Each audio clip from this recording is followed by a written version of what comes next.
na domori ñalla ibajala ibala jato sulata menna domorola nafala karola asiwo soto jata kendeya si sabati isi tanka kurango fanamma adoyata ñaawo ñang ila domori sansabo isi ñin jamba ma feŋolu domo wo jamba ma feŋolu asi keno fan hani jabadin kañaŋo woye wasale isi ñin jamba ma feŋolu ku ye seneya baake nin jiyo koto jiye men be bori kaŋ bari kana a ñuka jiyo ñin kono isi hakkilo fanan bulandi ko munafaŋolu men be ñin jamba ma domorolu kono i kana tabi fo tabiro ñi ye tambi wolu ye tiña ñin jamba ma feŋolu fanaŋ isi janole walla ye i ke firijo kono ka fo me freezing na suwolu kono i baaje la isi munafaŋ ñin domori kendol la men ye a lon ko i kalsata saŋo mumewo bee kono isa lafa i la domori miraŋol to ñin siman kiliŋol la karo la men mo ñin jamba ma feŋol ti i baaje la isi jata kendeya soto jata kendeya fanaŋ si sabati Gambia bee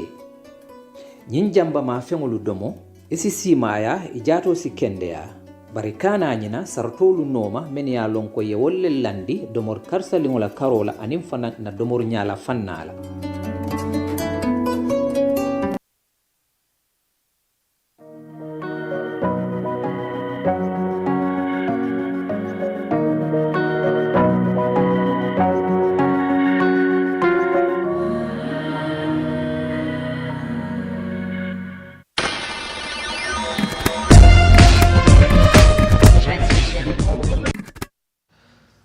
mbokk jërë ngeen jëf ñu ngi leen di nuyu bu baax am mbégte bu yaatu dalal leen ci Eyeafrica TV ci seen programme bi di Sunu Réew di am ci alal bu jot bu juróom-ñeenti waxtu yi jotee jàpp fukki waxtu ak ñaar ñu fi waxtaane tolluwaay réew mi ñuy jégaluwaat bu baax a baax ci yéex door gi ñu ngi ciy jégalu xam naa yéen a ngi ñu doon xaar yegg si nañ tey tamit na ma waxtaan ak yéen ci lu bari ci ponk yu bëree bëri yoo xam ne dinañ ko dëxëñ fii waxtaan ak ñoom ni Sunu Réew di demee ginnaaw jàngatkat yi muy panélistes yi dañ fi faral tamit di dalal ay gan yoo xam ne dañuy waxtaanee di leen fi indi ñoom it di waxtaanee seen mbiri bopp tey itam noonu la am nañ fi ab gan goo xam ne mi ngi fii dinañ waxtaan ak moom ci yu bari waaye itam ñun ak panélistes yi dinañ jàngat yenn mbir yu ci bari ponk bu ñu njëkk a waxtaanee nag bokk na ci àllarba ba lay jàll am na ku fi toogoon bokk ci suñu panélistes yi muy Galas Cissé ñu gën koo xam si Galas Cissé Junior ñëwoon fi am yëkkati woon yenn kàddu tuuma teg ko ci BCC ci yenn doxalin yi yoo xam ne ñu ngi doon am ci benn projet boo xam ne Bloomberg project bu nekk foofu nga xam ne mooy ca BCC ñu nekkoon ci di ci liggéey yëkkati na ci nag yu bari yoo xam ne ay tuuma la yu mu waxoon tey jii nag ginnaaw fii la ko waxoon Eyeafrica TV ni muy doxee ku ci nekk soo waxee dara itam dinañu indi keneen moom it mu ñëw indi ay tontu wala indi ay leeral moo waral tey BCC ki nga xam ne moo topp ci mayo bi maanaam député mayo mooy suñu gan moom it dina ñëw indi ay leeral ci wàll woowi kan moo wax dëgg ku waxul dëgg loolu du suñu cër ñun waa Eyeafrica wala ñun as a journaliste pour wax kii moo wax dëgg wala kii ñun suñu rôle mooy jox ku ne li nga xam ne mooy di plateforme pour nga wax askan wi at the end of the day ñoom ñooy déglu ñoom ñooy def seen judgment ñoom ñooy xam kan moo wax dëgg ak ku waxul dëgg li ci am solo daal mooy tey mooy suñu gan pour make tamit some clarification maybe am na ñuy seetaan ne waa gar mi da nga waroon a indi tamit Galas mu toog ok try nañ ko waaye unfortunately mu ni du mën a teew moom reason yu tax nag du mën a teew loolu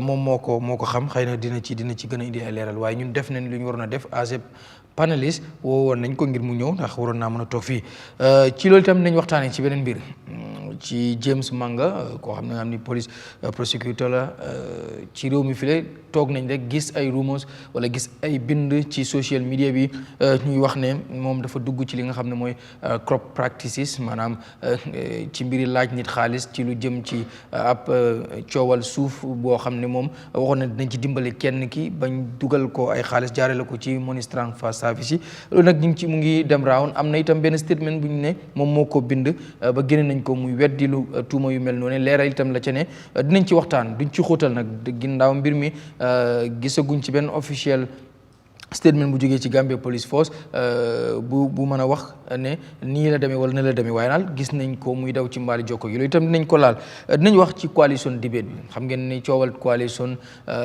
bari na jamono ji ci réew mi te fu mu baree sax mooy ci kujje gi maanaam opposition bi ñuy wax dinañ dajee duñ dajee dinañ nekk benn ak duñ nekk benn kan mooy jiite ak kan moo dul jiite kan moo am li nga xam ne mooy ndomba si ak ku ko amul yooyu yëpp mu ngi ci biir waxtaan wi ci géewu politique bi dinañ ci waxtaan indi ci ay jàngat suñu panélistes yi indi ci ay jàngat des nañu nag dikk ci suñu beneen ponk bi muy ci mbirum CEPRAS xam ngeen ni CEPRAS ayu bés bi ñu génne woon na li nga xam ne moo di ab natt bu mu def maanaam sauvé bi nga xam ne def na ko ci réew mi lu jëm ci élection yi ak yeneen tey nag sunu réew dinañ ci def an in-depth analyse maanaam jàngat bu xóotu xóot boo xam ne dinañ ko ci def duñ yem rek ci lu sauvé bi wane ci ne kii moo raw kële moo nangam waaye yeneen yoo xam ne fësal na ko ci lu jëm ci wàllu corruption ci jëm ci wàllu ñàkk qualité bi percentage yooyu yëpp nañ ko waxtaanee fii tas ko ak suñu panélistes yi tey nag Sirifo Baye Sonko dina fi nekk ci kanam Doudou Dia moom it dinañu dab ci kanam ak Abdoulaye Thiam ñoom dinañ ñëw ci kanam Tabaski Sibi Dieng moom mi ngi fi suñu gan di Abdou Aziz Dabakh Gueye di député mayor bu Banjul City Council ñu nuyu ko quickly rek ginnaaw time bi dafa dem su ko defee rek ñu sóobu ci waxtaan bi xaw ma mister laa lay wax xaw ma loolu mayor laa lay wax man daal lu ma la war a wax waaye moo wax mister den baax na mister Gueye kontaan nañ ci am la ci sunu réew ñu bàyyi la nga nuyoo quickly su ko defee ñu dugg ci waxtaan baax na jërëjëf Garmi maa ngi la sant di la gërëm si invitation bi nga extend pour ñu ñëw toog fii Eyeafrica si programme yi suñu réew di la nuyu di nuyu sa panélistes yi yëpp dooree ko si Mr Sibi suma brother foog na wax nga fi ne Councilor Sonko mu ngi ñëw Mr Cham ak Mr Dia ñoom it maa ngi leen di jiitalal nuyu di nuyu ñi laa seetaan yëpp ñi follow Eyeafrica TV di nuyu borom kër gi tamit di nuyu Gambians yi seetaan yëpp rawatina nag waa Banjul because tey ñun ñi nekk si council bi waa Banjul yaa ñu fa teg pour ñu represent leen so maa ngi laa gërëm bu baax si invitation bi nga extend ma fas yéene ñëw rek comme ni nga ko waxee si sa introduction bi yaatal si waxtaan bu fi amoon last week Wednesday nga amoon fi ay panelist waaye ma wax rek tamit ne am na tuuti surprise because I thought everybody would have been here waaye foog naa leeral nga ko si sa biir wax because saako woon naa ko pour Councilor Ceesay nekk fi ñu bokk jotaay bi su ko defee gën a xuus si waxtaan bi waaye segem nii la demee maa ngi laa gën a gërëmaat rek di la sant alright mi ngo quickly comme ni nga ko waxee keroog àllarba Galas Ceesay nekk nominated councilor ci BCC ñëwoon na fii doonoon panéliste ñu waxtaanee tamit lu jëm ci BCC muy Banjul City Council dugg na ci nag ci tuuma yu bari wax na ci lu jëm ci Bloomberg project bi doxalin bi mbirum report ni ñu koy doxalee ni ñuy fayee ña fa nekk equality amul fa ñi nga waaw léegi-léegi am ñoo xam ne ni ñu leen di fayee ak ñi wax yu bari yoo xam ne wax na ko jógee foofu tamit wax tamit bi ngeen gëjee am council meeting ya bari na yooyu noonu yëpp tey allégation yooyu nanga ci ñu starté ko ci Bloomberg project bi lim ci wax dégg nañ ko askan wi dégg nañ ko ñu bari tamit ñaawlu nañ ko ne bu fekkee ne noonu la demee doon na loo xam ne wartu demee noona yow ban leeral nga ci indi ak tey jii bu ñu ne Bloomberg project naka la ak nan la waaw jërëjëf si laajte boobu foog naa nii la ko fi Councilor Fallou Gala Ceesay waxee ak yeneen claims waaye dinaa si àgga ma just dooree si Bloomberg project bi because it's a good start Bloomberg project nag according to Councilor Ceesay lim claim ma leeral ñi ka leeral foofu Banjul City Council musuta am any funding from Bloomberg directly musuta am li am mooy mbootaay bu ñu ooyee Rafela Gambia chapter because Rafela xam naa kuy follow developments yu bari di nga xam ne Her Worship Lord Mayoress bu Banjul muy Ajaratu Rohey Malick Lowe moom moo jiite Rafela ba pare moom mooy Lord Mayor bu Banjul so Rafela dafa am agreement bu mu am ak Banjul City Council agreement bi nag maa ngi amee fii luy firnde loolu mu ngi wone ne document bi ma téye nii 29th of May 2024 am na resolution bu General Council jëloon pour sign a memorandum of understanding between Banjul City Council ak Rafela so memorandum bi mu ngi nii General Council sitting resolution baa ngi nii ak everything so lii bi mu amee Rafeela am lëkkaloo bu dëgër bu mu am ak Banjul City Council ñu nekk si Rafeela di lobby ay projects am na yu bari yim fi def sampoon nañ fi ay sheds yu jigéen yi di jaayee si marché bi ak yeneen a yeneen because they have an existing MOU ak partnership as stated in this General Council resolution léegi jamono di dox because ñu ngi wax si Bloomberg project bi foog naa clearly leeralal naa la ne Banjul City Council jotewu ñoo Bloomberg dara Rafeela si lijanteem dem be am project buñ apply for negotiate ko ñoom Rafeela ak Bloomberg philanthropist biñ ko négocier ba pare project bi ñu ngi fa state ne ñu ngi koo implement si City of Banjul project bi mu ngi tudda Youth Climate Action Fund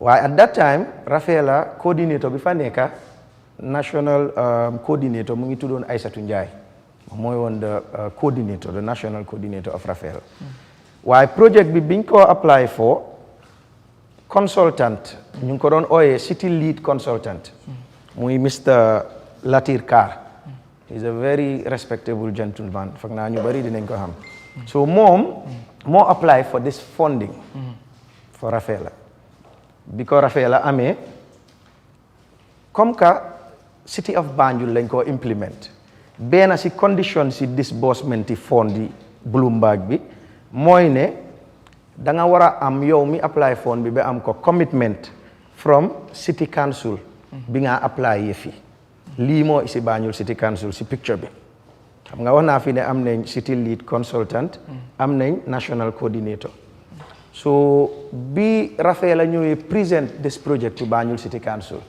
ñu nangu pour because one of the conditions mooy ñu allow Rafeela pour ñu roll out project bi parce que njëriñu Banjul la xam nga waxoon naa la fi ne am nañ MOU so bi loolu amee city lead consultant bi mooy Latir Ka moom si boppam in his discretion because project bi allow na pour su fekkee ne li mu war a def si implementation bi yëpp bari na mu form a committee so moom moo form committee mayor recommendal ko Councillor Ceesay because Councillor Fallou Ceesay is a nominated councillor nominated by the mayoress to represent a certain group within the council so moom dañ ko recommend to the city lead consultant muy Latir pour implementation yi project bi kon soo déggee si li ma wax di nga xam ne Councillor Ceesay was not a consultant he was not a coordinator he was just proposed by the mayor pour mu nekk fa in her stead because moom mënu faa nekk in which capacity well I don't know but mu ngi fa daal pour assist because noonu lañ ko mun a taamee pour mu assist implementation of the project so ñu see dem ñu dem ba mayor because project bi it was widely advertised 19 youth groups ñoo apply on si project boobu noonu 4 ñoo qualify on because ñu si des maa ngi si Bloomberg bi ñu si des either they were disqualified based on amuñ account amuñ lile waaye finally daal 4 projects yi nga xam ne ñoo qualify yooyu noonu lañ mujjee approve for the funding waaye because mayor at that time priority bi ku gënoon a utile mooy woon pour cleaning of Banjul parce que gis na ne Banjul City Council ñu ngi see góorgóorlu just like any other council waaye daal am na this idea she had in mind at that time pour ne daal suñ employé ndaw yi Banjul yi pour ñu setal Banjul I think dina doon gën a effective so that was when Fallou Councillor Ceesay was in the committee then ñu am pour génnee ko si committee bi because he was supposed to be a beneficiary as well because mayor still recommended him pour mu war a implement this Bloomberg Youth Climate Action Fund. moom Fallou pour mu implement moom Councillor Ceesay still mayor ko recommend pour mu def loolu. so yéen tamit ngeen accept ko. waaye ñun like I told you. wax na ma leeral fii dara. Banjul City Council are not the implementing body. Bloomberg are dealing with Rafeela. Rafeela partnered with Banjul City Council. but Rafeela dafa use Banjul City Council pour mun a am No, that no, project usul wala Banjul quoi City. comme that collaboration lan moo ko collaboration la ama moom ne dafa am project bu mu bugg a implement biir Banjul waaye one of the conditions mooy ne city council bi tamit xam nga duñ ñëw di la setalal sa biir kër nga banka sa loxo conditions one of them was pour council tamit ñu jël responsibility okay te dinaa ñëw si responsibility bi council jël project bi kickstart $25,000 was allocated for the implementation of the cleaning component of the project mooy bi nga xam ne Councilor Ceesay moom moo ko waroon a implement as recommended by mayor. okay léegi bi loolu amee xaalis boobu I would tell you ne pour salaries rek la woon waaw léegi salary pour staff si wala pour ñi ñoo employé bokk pour ñuy bale ci bale bi ñuy clean okay waaw léegi ki nga ebal si biti pour muy bale soxla na jumtukaay at that time we proposed ne soxla nañ ay tricycles soxla nañ ñuy fuel tricycles yi why because this fund was only to pay salaries Banjul City Council Banjul la ñoo seetaan si lañ jóg ñun as a council CEO bu Banjul City Council binda Gambia Ports Authority bi mu bindee Gambia Ports Authority sàkku si moom ne ko dañ am projet buy setal Banjul ka yow yaa ngi nekk an institution fii soxla nañ ndimbal daal pour ngeen donate ñu kan ngeen ko binda this letter was before the project was yaa ma ne kan ngeen binda that letter to the managing director of ports okay so biñ bindee loolu because we have a partnership council at ports naturally so ports decided to commit to giving us up to 12 tricycles but it didn't come in one go ñu jox ñu 6 tricycles at that time I remember council ñoo binda ports not Rafela because Rafela partner council la so léegi biñ bindee ports decide pour jox ñu 6 tricycles cleaning materials and all of that I went with the CEO by virtue of me being the deputy mayor ak consultant bu Bloomberg project bi ak national coordinator bi ñu dem receive those materials biñ ko receive remember Councilor Ceesay mooy implement project bi Banjul City Council handed over these materials to Councilor Ceesay pour mu implement ko so why we have the responsibility as a council pour monitor tamit because already council commit na funds lu manki ñooy jënda léegi ñu jënda fuel and all of these things because remember xaalis bi this $25,000 was only for salaries so niñ ko disbursé nag a check of $25,000 was issued through organizations in Banjul accounts yi foofu lañ ci daale xaalis bi so Councilor Ceesay moo nominate ñi receive xaalis bi on his behalf ñu jox ko then moom mooy implement su paree mu naturally retire which I'll come back to so ñu dem si implementation bi selection jot because xale yi la ñoo jël Banjul pour ñu liggéey I can vividly remember at that time confusion amoon na fa because councillors yi ñooy represent seen gox yi te suñu waree jël liggéey I think it was only good to consult them ñoom ñu bokk si recruitment bi waaye that was not done I can remember some councillors then sax dañ boycottoon project bi and then ñu dem pour implement bi ñoo implement nag ñu nekk si di dem foog naa that leads me to my second response because I hear Councilor Ceesay bi mu fi toogee mu ne daf daan def deduction naa wax na ko fi because dafa bëggoon equity in salary payment because bëggutoon balekat rek la I heard that waaw mu ne loolu balekat rek la mooy I think duty of responsibility dafa am in any institution and I'll give you reference in Banjul City Council but on top of that bi moo deduct ñi moo deduct man maa ngi laajte one thing xam nga soo deductee nit ba pare the amount deducted it should be reported somewhere right waaye man I can tell you here ne because at the end of the project which I'll get to later there was no report submitted so we didn't know xaalis boobu fan la report bi ku waroon joxe report ki doon implement project so yéen provided benn report at the end of the I'll come to that li xew mooy deduction si one can challenge Councillor Cissé laaj ko xaalis bi nga deduct ña ko deduct because you're shouting for equity si biti waaye li nga deduct ñi nga deduct foo ko def ba pare second question bi mooy claim na ne everybody was receiving 6,000 why xam nga nit soo ko fayee salary ba pare there has to be records of payment man maa ngi wax pour loolu Councillor Cissé mi toog claim ko na génna mu clarify on that let him provide evidence I think that is the best question to ask at this time loolu I can call it a challenge to him pour mu génne that evidence ne 6,000 lañ ko fay ku nekk because I doubt that doubt naa ne tamit deduction si bañ leen deducté ba pare doubt naa xaalis bi fan la dem loolu is another question bu ma koo laaj man so ñu continue implementation di dem remember Gambia Ports Authority got us equipments pour yi ñoo use tricycles yi ñoo use soo gisee maay isi reference bi yëpp I will later proceed to the urban youth-led cleaning bi ñoo implement right now and then I'll tell you why expenditures we've made got to that point so project bi di dem ñu ko implement and then ñu dem ba implementation period bi jeex just pour fast track rek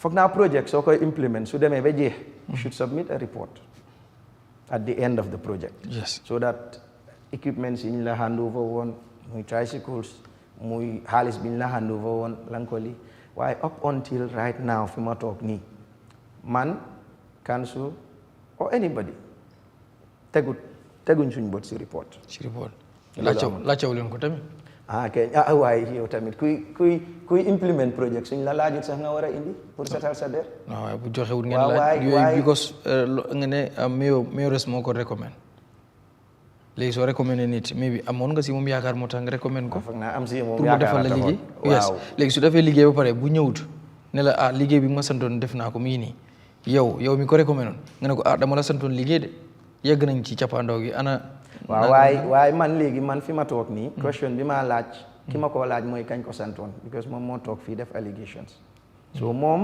laay laaj te report boobu gisuñ ko teguñ si but another claim moom dafa resign another claim maa ngi ñëw si resignation bi waaw waaye xam no waaw waaye foog naa resignation bi si nga war a ñëw because of loolu xëy na moo nekk di resign waaye def report because dafa resign before maa ngi ñëw si resignation bi I'm taking you through foog naa resignation fam gën a neexee mooy si diggi project wala su project di dem on waaye yow koo xam ne dañ la fay ba weer yi jeex ba project bi jeex nga soog a send sa resignation to the city lead consultant through WhatsApp ne ko resign looy resign from project bu jeex programme dafa mel ni nga invite ma si programme bi rek ma toog ba panel bi jeex ma ne damaa génn ak programme bi cameras yi are already off and everything so yow project bu jeex ba pare si la resign and li ma wax nii askan bi everybody ñu ngi ñoo dégg so dem nga implement project ba pare li si gën a doy waar mooy ba mu demee ba project bi jeex like I told you submitted report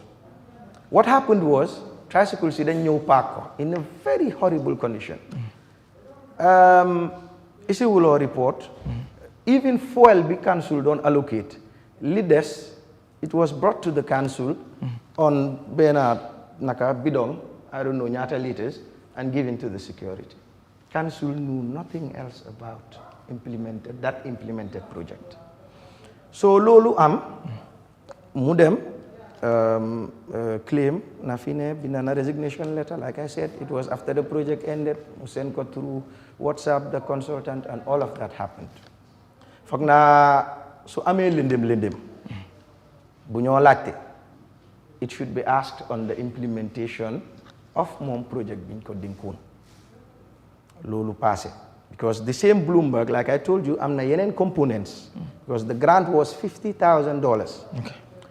The rest of the money because Youth Climate Action Fund la and like I said mayor moo insist ne dafa bëgga project that is around cleaning of Banjul waaye yeneen projects yi bokk na si sensitization bokk na si defar ay policy documents bokk na si ay comic books yi ñoo defar bokk na si tree planting exercise for every Saturday ña doon implement projects yi yëpp ñu ngi fii because dañ apply through the regular process In fact am na si kenn si ñoom a very active youth Babu Sarr he does waste recycling ak yooyu noonu yëpp moom bosam was very successful, and then in fact Bloomberg came back and also sponsored another project with him. And then the other thing was still remaining on the Bloomberg. Bloomberg, they're gonna Councillor Cisse claim ne after first phase B, 3 times the amount came for the second phase, but that was not the fact, because first phase B was $50,000.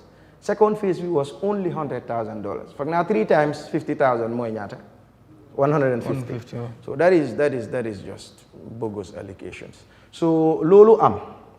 Fast forward, Bloomberg bi concluded, nim concluded, tricycles were brought back to council in a state bo xamne doyna war, because like I said, bi Bloomberg bi di door tricycles yu pour lañu ports jox. Man bokana ci ñu ko dem receive. So ñu talk at council level. Mayor in her wisdom mu ne project bi kat door nañ ba di employ ay waa Banjul xaleli Banjul te Banjul mu ngi set, everybody was recommending the city for the cleanliness it is doing, because xam nga jël liggéey jox ko ñi nga xam ne they are from the community, ownership bi fa la ëppee. So loolu am mayor gis loolu mu ooma assign ma responsibility ne ma léegi kat ndimbal na si fekka loxol borom, because Bloomberg ñoo sponsor woon this project through Rafela, not through council. Léegi how about ñu devise a mechanism boo xam ne dinañ def a proposal boo xam ne council si boppam dina ko fund mu continuer di employ xale yi ñu continuer di clean Banjul. I took up that responsibility. I consulted ñi ma war a consult. I talked to the teams I was supposed to talk to. We seek legal advice and everything. Defar a document, a comprehensive one, boo xam ne what it seeks to do mu ngi nii project proposal buñ defar la. Project proposal bi it's called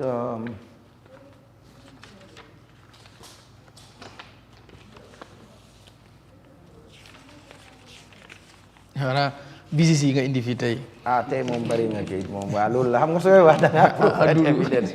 So proposal bi ñu tuddee ko the urban youth led cleaning system proposal for Banjul City. Proposal bi laa téye nii. Ma just briefly take la through wane ne Rafaela is proud to present this transformative cleaning and collective system proposal designed to ensure Banjul remains clean, welcoming and a healthy city. In collaboration with Banjul City Council, this initiative builds on the unprecedented success of the inner city cleaning project funded by the Bloomberg Youth Climate Action Fund. Through YCAF, Banjul achieved a historic milestone, effectively addressing its urban cleaning challenges for the first time. This achievement was widely celebrated by residents and stakeholders alike, and it goes on. Then nga am program structure, nga am workforce being proposed. It had general youths. So ambition was to get about 150 general youths. Nga am si 150 you 10 supervisors, nga am a PR team, nga am lead coordinators, nga am principal coordinators, nga am admin staff, nga am tricycle mechanic and police officers. It was a comprehensive proposal because cleaning tamit dafa andale sensitization. That's why you have PR. Key clean munuta ame financial records. Key clean munut fa nekk di natala ki di def yeneen loolu du liggéeyam. Te if you can go back to the Bloomberg implemented project bi Councillor Cisse nekkoon, there was no distinction in rules. Everybody was doing everything. Why B ñu ne nañ ko def in such a way boo xam ne ku nekk di nga am sa role. Ba pare cleaner bu nekk dina am supervisor bi am lead coordinator. This is what we designed here. You have the budget, you have the implementation plan, you have the expected outcome, and then you have the conclusion. So bima prepare li ma present ko to Lord Mayor as she assigned me. Bima ko joxe, this is where the procedure started. Mayor si bopam, this proposal was presented to the General Council. Li was early 2025.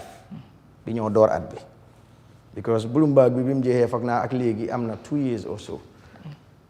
Being presented this proposal, because it was before budget sessions, because so isi a project of this magnitude danga ko isi bala budget ñu mun ko include si budget bi. So biñ ko discussé at council level, council referred the proposal to the finance committee of council, because general council some issues daf ko dey delegate to committees of council. So ñu yóbbu proposal be to the finance committee of council. Okay. Finance committee ñu toog si, because remember, as the deputy mayor, I am an ex-officio member of all the committees. ñu toog finance committee kon li ma wax nii yëpp dama ko fekkee. biñ toogee ñu càmbaraat proposal bi. We discussed amongst ourselves, management ñu fa woon dañ dee toog si committee meetings, and then it was agreed ne proposal bi kat nañ si include materials yiñ soxla, nañ si include maintenance cost, nañ si include fuel, nañ si include everything nga xam ne duñ reliety on council comme ni Bloomberg doon rely on council. ñu defar that holistic proposal. The project amounted to 13 million. It's good to do this figure. The project amounted to 13 million. Estimating approximately. So bim amounted to loolu ñu dugal ko si budget bi waaye xam nga ne budget balaa ko council di pass dafa dem bilateral at the ministry. Kon wax naa la ne ñëw na general council, ñëw na finance committee, delluwaat na general council soga approve yóbbu ko bilateral. ñu dem bilateral. At the bilaterals too kenn nettaliwu ma maa ngi fa woon by virtue of me being the deputy mayor. Bi ma demee toog foofu we debated, justify why lana tax council si yëpp cleansing service lañ am. Why does BCC wants to extend and have this? We justify ko wane ne we want to create employment for the young people of Banjul, but we want more effective service. Because sooy bàyyi xel many countries across the world, taayile rek ñu ngi dalal the mayor of North Miami. He was telling us ne similar initiative la jël pour dëkk mun a set. Because lii xew mooy soo jëlut ñu dëkk si gox-goxaan yi pour ñu setalal la seen gox-goxaan yi, ownership du fa am te cleanliness bi nga bugga doo ko am. ñu justify loolu at ministry ñu delloo si waat ko at council. lii yëpp xew na early January. waaye like I said biñ ko budgetee ba pare xam nga budget mbir ak def ko du benn, because budget figures yi fa nekk are just projections. It depends on the cash flow ak revenue bi nga am. ñu xaarandi project bi muy dem ñu xaar amaguñ funds dem ba November, which is a very important date because by November 28 la project bi door, because we were waiting for cash to come, am na revenue bu ñoo expect and all of that.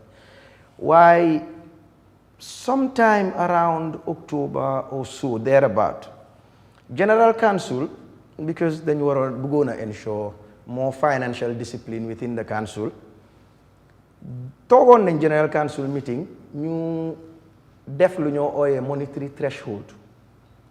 So demee si finance and accounting manual for local governments section 305 mu ngi laa woon ne council mun na enforce a monetary threshold through General Council so that up to a certain amount CEO bi moo ko mun a clear, up to a certain amount mayor moo ko mun a clear, then up to a certain amount General Council. Council biñ toogee then ñu ne $0 to $100 it will be cleared by the CEO. $100 to $300,000 it will be cleared by the mayor. $300,000 to above it will be cleared by the General Council. Nga take note of these figures moo taxoon ñu amaat meeting not to do any other thing, because already wax naa la ne approve nañ budget bi def nañ lu nekka su threshold bi amutoon dañoo def disbursement. Why again we were advised, because CEOs and administrative arm bi li leen bàyyi council mooy pour ñuy advise policy makers yi. mu ne ñu kat a project of this magnitude balaa ñu ko implement we have to go to the ministry and seek approval. lii moo ñu yóbbu woon si ministry bi. because dégg naa councilor si toog mu claim ne CEO xawoon naa bañ waaye CEO mu ngi ñoo dégg. CEO only advice ne let us make sure ne procedures yëpp exhaust nañ ko te foog naa advice boobu noonu policy maker bu ñu ko advice da nga ko appreciate de ñu ne ko baax na. That was when we wrote to the ministry. Tell you, which is very important. Biñ bindee ñu request for, because then biñ amee general council meeting bi, then ñu request for consideration and approval for the implementation of the urban youth-led cleaning system proposal for Banjul. Letter bi ministry ñoo ñu ko respond to. Lim read mooy, mu ne I invite reference to your missive, reference 63 BCC 102 volume 2, dated 14th February 2025 in respect to the above caption. In light of the above, I write to inform you that your request has been reviewed and thus I write to convey ministerial approval to proceed with the implementation of the Bloomberg model for the urban youth-led cleaning system proposal for Banjul City from 1st September 2025 to 31st December 2026. Please note that the project is under the Office of the Lord Mayor and should be captured in the next fiscal year budget. With best regards, with best wishes for the future, David Gomez for Permanent Secretary. That is this letter I was reading. From the Ministry of Local Government and Lands. All right. So biñ amee lii, we had to go back to General Council. Wax naa la fii ne dañ am threshold clearance. Biñ delloo General Council. after foofu. waaw da ngay kii ji dem ñu rek. because man dugaaguma sa si urban. waaw foofu kiiwu boppam la. waaw dinañ fa ñëw waaw léegi. so léegi. biñ amee loolu. ñu dem General Council like I told you. jéggi wuñ benn procedure soo gisee maay sonna di la explainal lii. dama bëgg a dismiss the claims ne. dañ gaawaloon to def lii déedéet. we exhausted all procedures. biñ paree ñu request for funds yi. Rafela. ñoo request mu ngi nii request for the release of funds to kickstart. Rafela ñoo moom project bi de. Council du ko implement Rafela la ko jox comme na ko Bloomberg joxe woon Rafela. bi council yéen council tamit da ngeen koy continuer joxaat Rafela. because loolu moo obtain noonu. because ki toog fii claim councilor Ceesay daf ne office of the mayor mënut a implement project waaye moom Bloomberg bi mu nekkoon office of the mayor ak Rafela ñoom ñoo ko doon implement so why was it right then and wrong now so léegi ñu request for the release of funds Rafela waaw then bi ñu requesté ñu am general council meeting it was an emergency meeting held on Monday 10th of November 2025. Attendance yaa ngi nii Ajirohi Malik Lo her worship Lord Mayor ñun ñëpp a ngi fa woon anyway so léegi ma readal la something rek. Says after the usual opening her worship called the mayor meeting to order. She informed members that the meeting would be brief as it was convened on an emergency basis. The mayor reminded council that in line with prior resolutions, all payments exceeding 300,000 must be presented before the General Council for clearance and approval as a resolution. She then invited Deputy Mayor to take the meeting through the clearance through a resolution. Threshold approval clearance. Urban Youth-led Cleaning Initiative. The Deputy Mayor moved a motion for the approval of 5 million. Following recommendations from the Finance Committee meeting. Okay. It was noted that from the 13 million initially allocated, 8 million had already been wired to other exhausted votes, leaving a balance of 5 million. Li tax ñu defoon lii mooy because bu réeree mbir ne January lañ budget project bi November lañ ko bëgg a implement kon funds yi desoon 30 million bi amalatut ñu njëriñ so we had to wire it kon tapale laa nekk lan la ko project bi di doyee so this was what we also did. The payment request will be made through Rafela, the country's partner organization that initiated the program under the Bloomberg Cleanup Initiative. The council approved the payment of 5 million accordingly. Then nga am community street lights. I also moved the motion for 1.5 million for load. Why? I want to something very important. Before nga text about it. General Council resolutions, we have a sheet for that. It says threshold approval for urban youth-led cleaning. The council moved the motion for the approval and clearance of 5 million. Following recommendations from the Finance Committee, the payment request will be made through Rafela. Resolution, the General Council unanimously, including councillors, everybody, approved the payment. In fact, not including mom, because mom not voting right, but including all elected councillors. Unanimously approved the payment of 5 million accordingly. Deputy Mayor resolution moved by Deputy Mayor Abdul Aziz Gueye, seconded by Councillor Tunko Jammeh, outcome unanimously adopted. All right. léegi pareeguma nag. non ñu ngi ñëw foofu tegal foofu sa baaraam. est-ce que dafay ñu ñëw continuer monsieur Dia du ma la laaj sa réaction ci expression because damay ñëwaat ci moom ci kanam léegi dama bëgg ñëw straight si mbiru James Manga du dugg si affaire yi xóot but cool yi ñu ngi koy gis ci social media bi ku nekk mu ngi ci comment ñu ngi gis screenshot si fii xamuñu which is which try naa sax pour jéem ko jokk am réaction am unfortunately mënuma ko am but Gambien si duñ ñu ko baal bu ñëwee ba fii te ay waxuñ ci nan nga gisee situation bi ñu xëy rek tuumaal ku mel ni moom ne dafa dugal loxoom ci tappale waaye moom tamit statement bu ñu génnee ne moom moo ko wax gisuñ ko mu publish ko si social media handulam waaye gis nañ ñu siyaa ko ne moom moo ko bind weddi mbir yi tey nan ngay jàngatee mbir mi police bi nan la ci war a mën a doxee ndax police bi noppi gum si noppi nii noonu la ci war a noppee ndax warut a gaaw a investiguer wartu bind dara xool wala itam moom nday mbili gi ci boppam mu gën a génn mën a leeral ñun def nañ all efforts pour mën ko am xam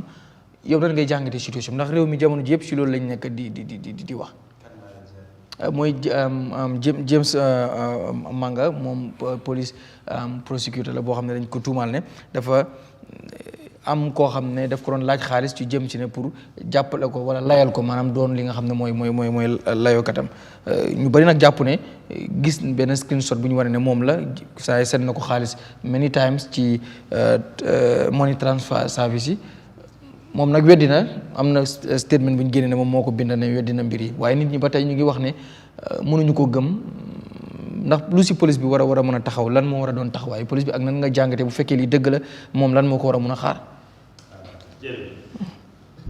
nit la koo xam ne man xam naa ko. jëflante naa ak moom. te dama am kóolute ci moom bu baax a baax. ngir jaar-jaaram xam-xamam màcc na dem na réew yu bari. som ne ci wàllu jàng ak tàggat boppam pour naka la moo gën a mun a amee yokkute ci liggéey bi mu ne. yi fi kaaraange nag nekkul lu yomba mu doon koo xam ne ñu bari naw nañ ko surtout ci ndaw ñi. am na taxawaay boo xam ne surtout ci ndaw ñi ñu ngi ko xoolee yu mel nii su génnee nag day betta ñu bari bu dee dëgg la moom comme li mu wax ci kàddu ne weddi na ko ne du moom mbir mi dafa mel ni yow la du man kon su boobaa yoon war naa def liggéeyam surtout ci béréb bi nga nekk fi béréb bi mu nekk nga xam ne mooy police yi am na fànn yoo xam ne ñoom gestu mooy seen liggéey war nañ koo def si nu mu gën a gaawee bu dee def si set askan bi mun a xam ne set na ci mbir mi bu dee setu ci nañ ci jël ay dogal yi nga xam ne ñaari mbir la moo mën a fisal benn ñu moo xam ne képp ku def lu mel ni wala nduru ak lii réew mi am na luwaa yoo xam ne nii la ñuy jëflanteeg ak yow leneen li mooy ne pour ñoo xam ne ñoo nekk ci bunta boobu ak ñi dëkkee ci réew mi ñoo xam ne lépp loo xam ne mbalañ fogala lu jaarut yoon waruñ koo seetaan ñu di ko bàyyi bu dee def si seet ñu seetal daram nit ki bu lay tuumal ci loo xam ne tam nekkut lu war yoon tam na def li nga xam ne mooy lu war ngir suñ luwaa nanguwuñ yàqa deri nit ak yu mel noonu parce que mbir yi bu setut rek nit ñi di joxoñ di tuumal yu bari dafay isi ay lenta wala nit ki di am xel ñaar ci nit ki lu xas be dugga ci social media bi nag ñu bari dañ cee am intérêt dañoo bugg a xam mbir yi fan la jaar naka la amee ak fan la mujjee waaye yi boo si jëlee jéego amaan na du ñàkk am na ñeneen ñoo xam ne dinañ ci war a bokk wala ñu am yu mel nii dina leen ragalloo wala ñi ci bokk du ñàkk ñu feeñal ci ñeneen su ko defee ñu réglé ko ngir bunti kaaraange gi wax dëgg yàlla liñ ci soxla maanaam ñu wone jom fula ak fayda ngir nit ñi mun leen di naw ak lu leen war ci liggéey tam ñu mun koo def si nu mu gën a rafetee ndax police bi tamit tekki tekkaaral bi noonu la war a demee maanaam ñu ngi jiiñ koo xam ne ci yow la bokk def na defut ndax du doon yoon ñu génne benn statement wax ne dégg nañ allégation nii ñu ngi def nangam pour askan wi tamit xam ne waa police bi toogul rek noppee noonu waaye gis nañ nu mbir yi demee ba tey man gisaguñ official statement bu jógee ci police boo xam ne bind nañ ko ne police wax na ci nang comme yeneen kees yi bu ñu ko daan gis donte que bu fekkee rumo la rek police dafa daan binda ne nangam ak nangam waaye bii demeewut noonu ndax tekk-tekkaral bi jaadu na wala xëy na ñi ngi liggéey si suuf. waaw loolu warut leen pour ñu noppi ci rek ne tekkaaral warut leen liñ baaxoo di gis si ñoom bu dara xewee ñoom dañuy génn leeral ko li ci ëpp duñ xaar nit ñi sax di leen laaj wala di leen joxoñ dañuy dégg wala gis ko rek ci social media bi ñoom dinañ ñëw génnee ci press release wala génnee ci statement boo xam ne dina seetal mbiri war seen noppi nag du lu ñoo saytu si ñoom lépp lu xew ku bokk ci yow ku bokkut ci yow wala lépp loo xam ne lu laa taxala ñoom war nañoo génn suñ bindut sax ñu wax ay kaddu ngir am nañ ñoo xam ne ñoo leen di waxal ñooñu dañ war di génn di leeral mbir yu mel nii ngir noppi léegi-léegi buñ la joxoñee dara wala kiñ ko joxoñ dafa bokk ci yow noppi dafa mel ni nangu nga wala yaa ngi bëgg a déggal loo xam ne loolu lañ nekk di joxoñ so lu mel ni police dafa am solo ngir suñ kaaraange ci ñoom lañ ko sës ak yeneen mbir yu bari yoo xam ne mu ngee dox fii ci réew mi police bi lañ ci yaakaar ñoom ñooy kii njëkk a jóg tey ñu ni neen suñu amee jafe-jafe bala ñoo dem fenn ci police bi la ñuy njëkkee bala ngaa dem sax ci àtte néegi àttekaay police bi nga war a njëkk a jublu kon bunta la boo xam ne dañ war di am jokkoo ak ñun ñi nga xam ne ñooy communities yi ñun ñi nga xam ne ñoo nekkee ci réew mi surtout lu mel ni community policing li bokk na ci li ko dooleel maanaam mooy civilian bi ak ñoom police bi naka lañ di amee jokkoo ñii diisoo di déggoo su mbir xewee surtout mbir yu mel nii yoo xam ne ñu ngi leen di joxoñ baaraam. ok Sonko mbiru James Manga lan mooy doon sa réaction gis nga allégation yi ci social media bi jamono ji loolu moo nekk talk of the town loolu la nit ñi di waxtaane lan mooy sa réaction ci mbir mi noo koy jàngatee donte ko gis nañ benn statement bu ñu wax ne mu ngi jógee from him mu weddi those allegations waaye ba tey nit ñaa ngi keep di indi yenn mbir di indi ay yenn screenshots xamuñ naka la how authentic dia waaye lu ci mënti am rek mooy allégation yi dia keep coming police bi mu ngi noppi gisaguñ ci leneen loo xam ne teg nañ ko si waaye nan ngay jàngati mbir mi ndax am na ñu doon oppose sax wala ñu doon criticize biñ ko boolee ci li nga xam ne mooy commission si anti corruption kii bi yow nan nga koy jàngati.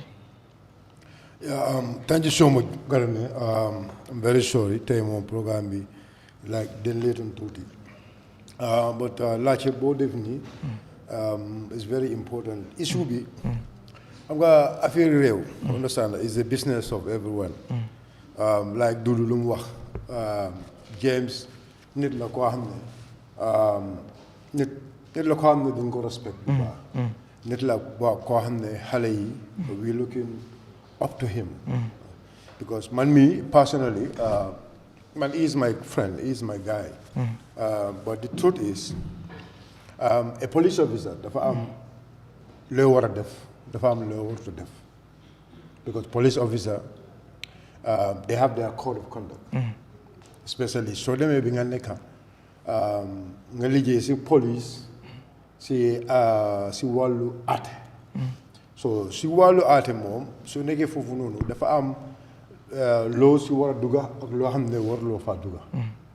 because dëkk bi dañ am loi we have the bar ba xam ne ñun ñooy lawyers yi seen liggéey moom they are the one paying tax because all these lawyers they pay tax to the government so any form of legal consultation you have to go to them understand and they will advise you pay them.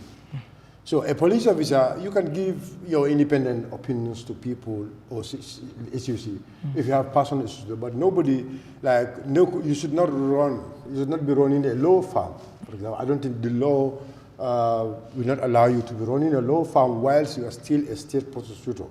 Because, one thing you can understand, the firm law they didn't go understand more in it. For example, you police, the state prosecutor, a legal advisor of you, for example.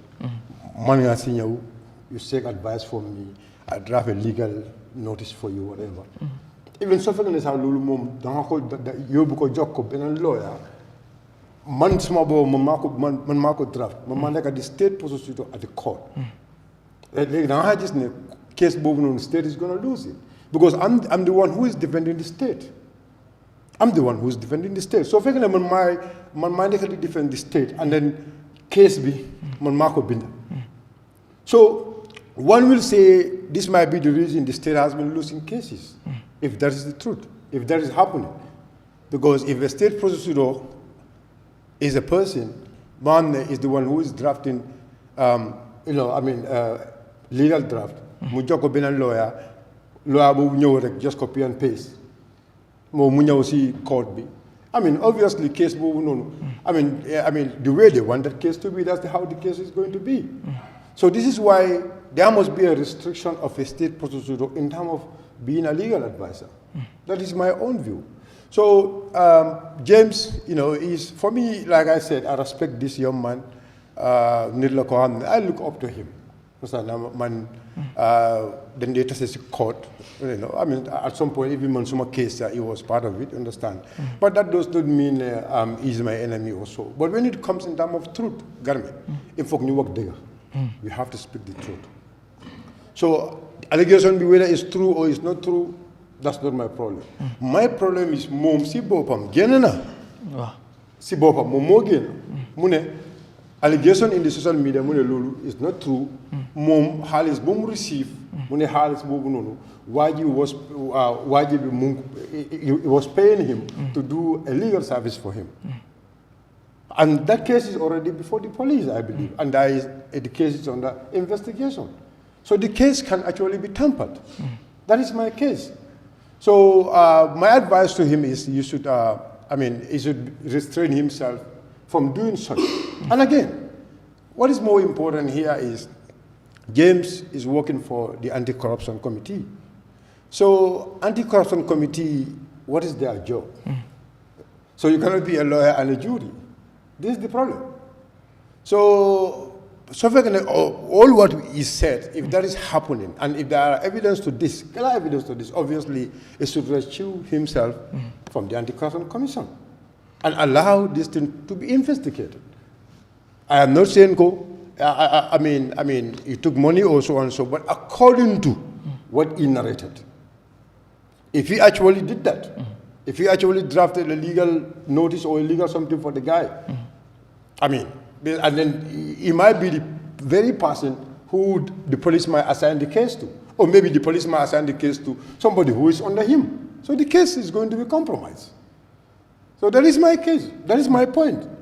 And I'm advising my brother, James, if that is the case, like he said in his statement, that he is calling for an independent investigation. That's what he is calling for. So let's allow the independent investigation. So like for him calling for an independent investigation, mom resign wala mu nangam da nga wala mom dafa wara jël dara if fekke police daxut ko mom mu resignal bopam pour mbiri leer. Yeah, because I'm like nit ko melni mom, he have a high regard for, a lot of people have a high regard for him. So the network feel like Gambia need so do is a problem he himself the legal decision to move set aside. But I think it's very important because integrity is very important. Understand that? Integrity is very important. Like mom si bobam to set himself aside, that will give him more credibility, more integrity, than muhar the police dahak. Understand? Because it is an allegation, so there is no proper proof against him. For me, the only thing I observe is what to go. A state prosecutor taking serving as a legal advisor or a lawyer for a person may along the case is already before the police. I see that one has a conflict of interest. All right. Yes, Mr. Jang, lan moy sa jangat ci biru James Manga ciow li bari na ci mom weddi nako batay am na ñenn ñoo xamne mom fiñ taxaw lañ taxaw ne mom la Cheikh jël na xaaliss ci nit doon ko wax ngir am lum ko defal mbiri nak tollu num tollu ni police bi tek takalam tamit am na ñu ko ngagne wax ne bu fekke nañ tuumal kenn ku bok ci yow war nga génne leral num gëna gaawé tamit war nga taxaw ne ñi ngi ci kaw mbir mi di indi investigation yow loolu yépp no ko nekk di jàngate.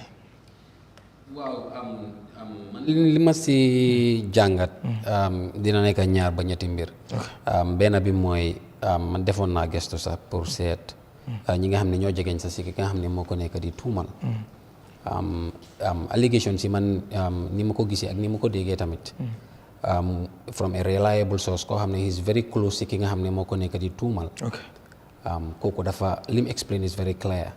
Allegation li kooku wax na ne kër la doon jënda 1.2 million dollars yi yàlla def ki ko jaay kër gi moom bés dafa dem ci kër gi dafa ñëw holiday dem ci kër gi something like that keneen feeñu ko fa ne moom kër gi moom kër gi mu delluwaat si waa ji nga xamante ne ni moo ko jaay kër gi 1.2 million bi mu delloo si waa ji mu laajte kooku pour delloo ko xaalisam kooku di ko tey ëllëg so si la dem nag parce que xamante na ak Manga mu approach ko allégation bi noonu la demee bi mu ko approché mu ne ko dafa bëgg pour mu yóbbu waa ji si yoon pour nu ko waa ji di delloowaatee 1.2 million am understand loolu mu nekkoon di basis of it allégation bi man ni ma ko ki gën a jege ñu waa ji lim ma explain so loolu bi mu xewee Manga lim def mooy fexe na ba indi waa ji nag nekk koo xam ne bi kële ñi ko jegeñ bi ñu ko explain na ne waa ji yàgg na sax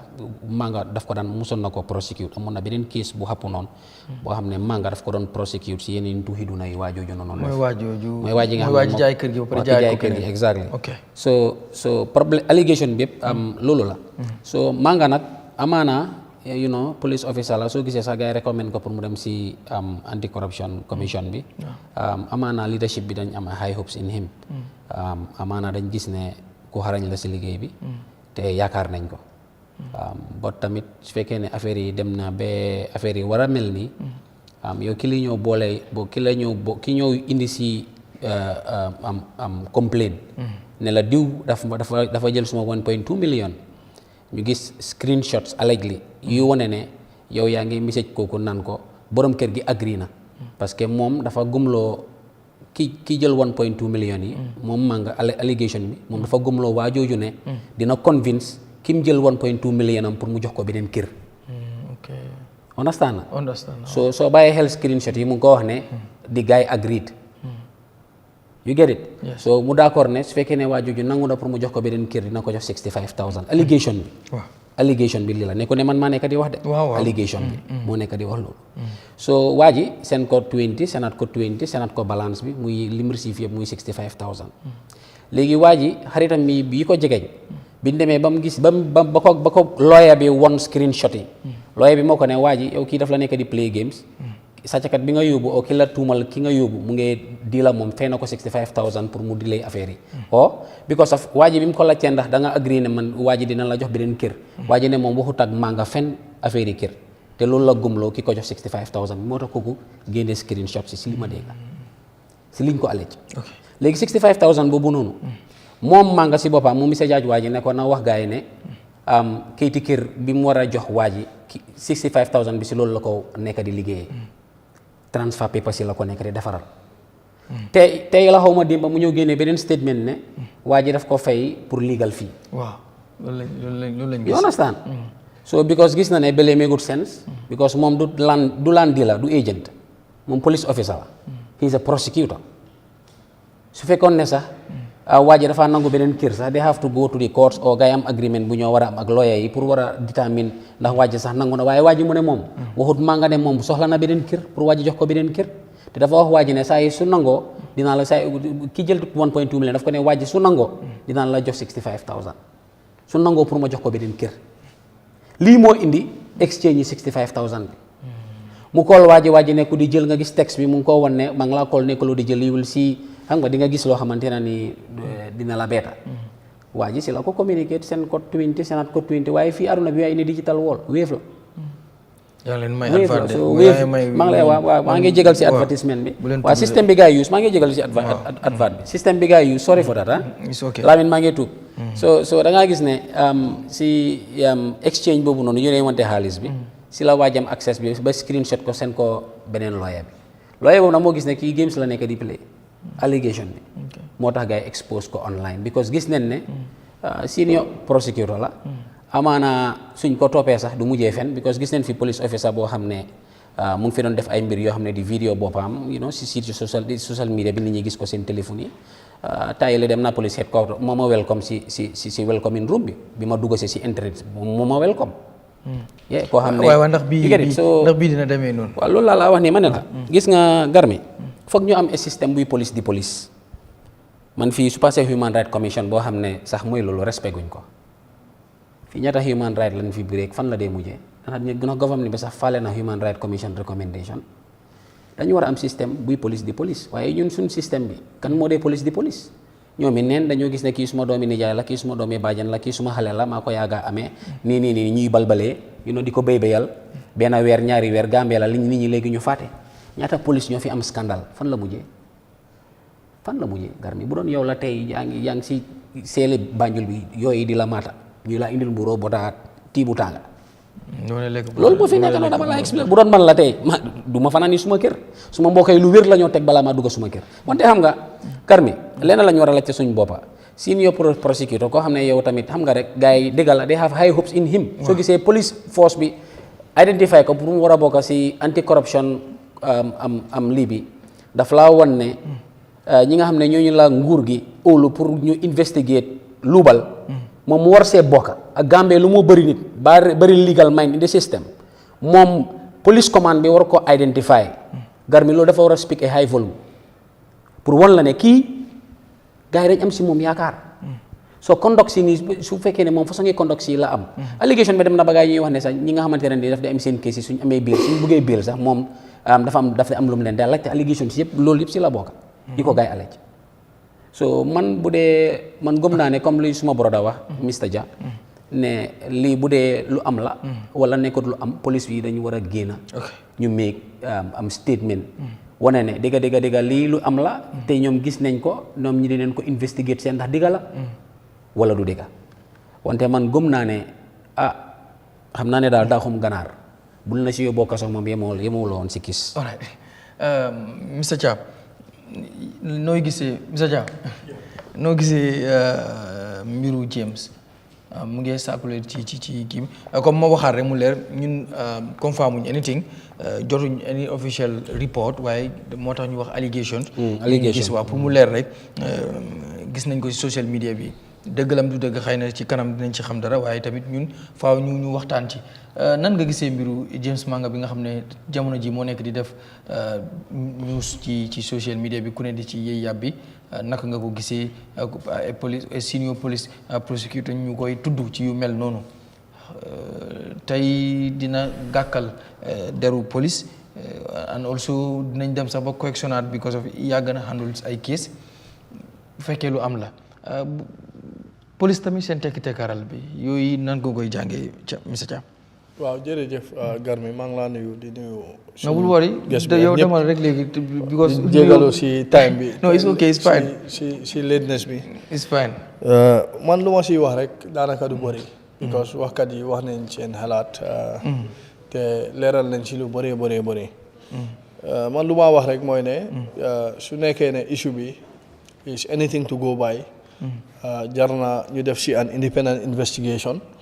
pour jéem a xam daal mbir bi dëkk bi fan la féetoo because man jàpp naa ne Gambia Police Force ñu ngi def liggéey bu rafet si réew mi te yu mel nii dafa indi a setback si liggéey boobu noonu so obviously kon su nekkee ne am na doomi réew boo xam ne jóg na wane ay information yoo xam ne jaar na si moom ak David dëgg la wala du dëgg loolu luwaa moo ko mun a leeral waaye for now dañ jàpp ne allégation la te yaakaar naa ne at the end of the day Gambia Police Force dinañ def investigation so investigation nag dafa bëri façon mun naa nekk loo xam ne dañ koo feeñal mun naa nekk loo xam ne dañ koo def si biir institution bi waaye at the end of the day ñun daal lu ñu yaakaar mooy ne dinañ génn waxtaan ak nit ñi xamal leen dëgg bi fan la féetoo because police moo fi nekk pour ñëpp tey institution boo xam ne daf fi nekk pour ñëpp suñ leen déggee si yéena yi loolu dañ ko war a gaawtoo jéem koo leeral ba nit ñi xam fan la dëgg bi féetee so for now man lii rek laa am lu ma si wax di la jaajëfal jërëjëf alright da nga si commune wala da nga bëgg non waaw man non su ma ñëwee dama bëgg waaw li ma dégg sa panéliste yi analyse I think it's sufficient opinion li nga ko waxee rek xam naa adequate information has not been out there yet so man it suma contribution foofu ma tënk ko foofu rek. ok dama bëgg a jeexal ak nii su ko defee dama bëgg ñu jeexal ak yow ci council bi pour nga mun a exhaust ñoom tamit ñu mun a dégg ak bëgguma dugg fii génn fa.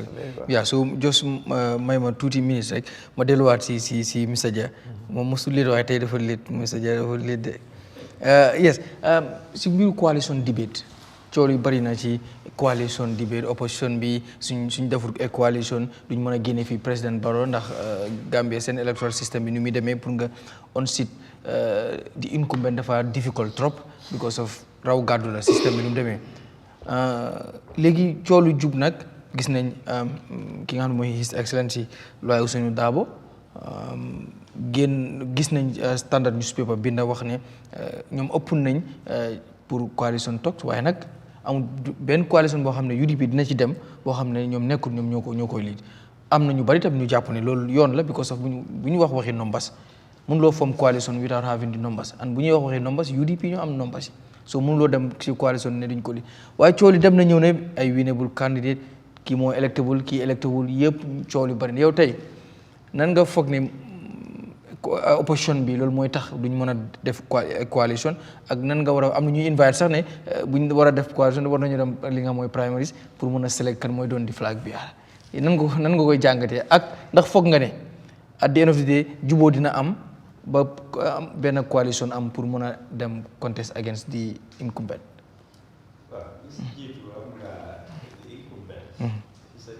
président Barrow wax naa ne moom political animal la. ñu bari maanaam dañ ko xeeb. en li ma gis ci réew mi ñeneen ñi dañ ko profile xool background am dañ gis nekkut ko am ne jàngam sori na te ba tey ñu ngi isi wax ne moom moo waxoon ne munut soo yii la ñu sukkandeku ba tax na Gambia daal dëkk bi yëpp bëgg nañoo nekk président ku jot foo movement kii am na parti yeneen ak yeneen mu ngi ci yoon bi di ñëw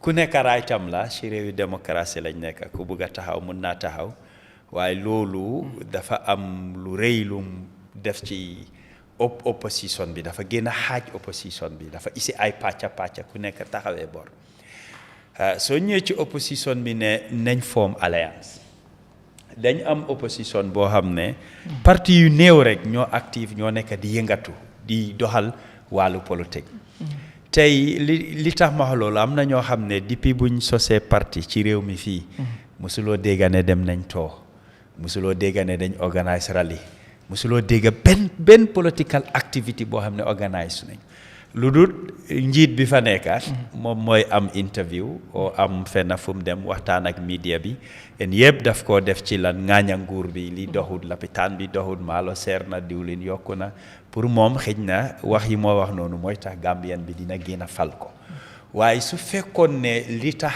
nga amal sa parti maanaam mooy ne da nga bëgg a jiite réew mi góorgóorlu nga si ne am nga ay structures sa structure si mu ngi active ci ban anam yaa ngi leen di engage ñu ngi organise ay activity yaa ngi dem too di nemmeeku parce que soo nekkee parti bugg a jiite réew war ngaa mun a am ci gox bu nekka am nga fa office am fa ay nit war ngaa jóg di leen nemmeeku dem toog ak ñoom waxtaan waaye lii parti yu ko def si opposition bi néew na nga gis ko ñu mel ni UDP United Democratic Party wala GDC wala nga wax doy ñerti parti yi ngay mun a wax ne fes nañ ci opposition bi ñu ngi dox yu mel nii ñeneen ñu ci des suñ amee activité amal ne congrès moo jot ñu organise congrès pare nañ ci jeex na léegi opposition boobu suñ waxee ne kaay ñu booloo ñu nekk benn ñu seet kat mooy jiite ci ñoom ñaata nga mën a teg ci table bi lan nga mën a isiwaale tey suñ waxoon sa jaar-jaar ci politique loo ci mën a nettali néew na te liñ gën a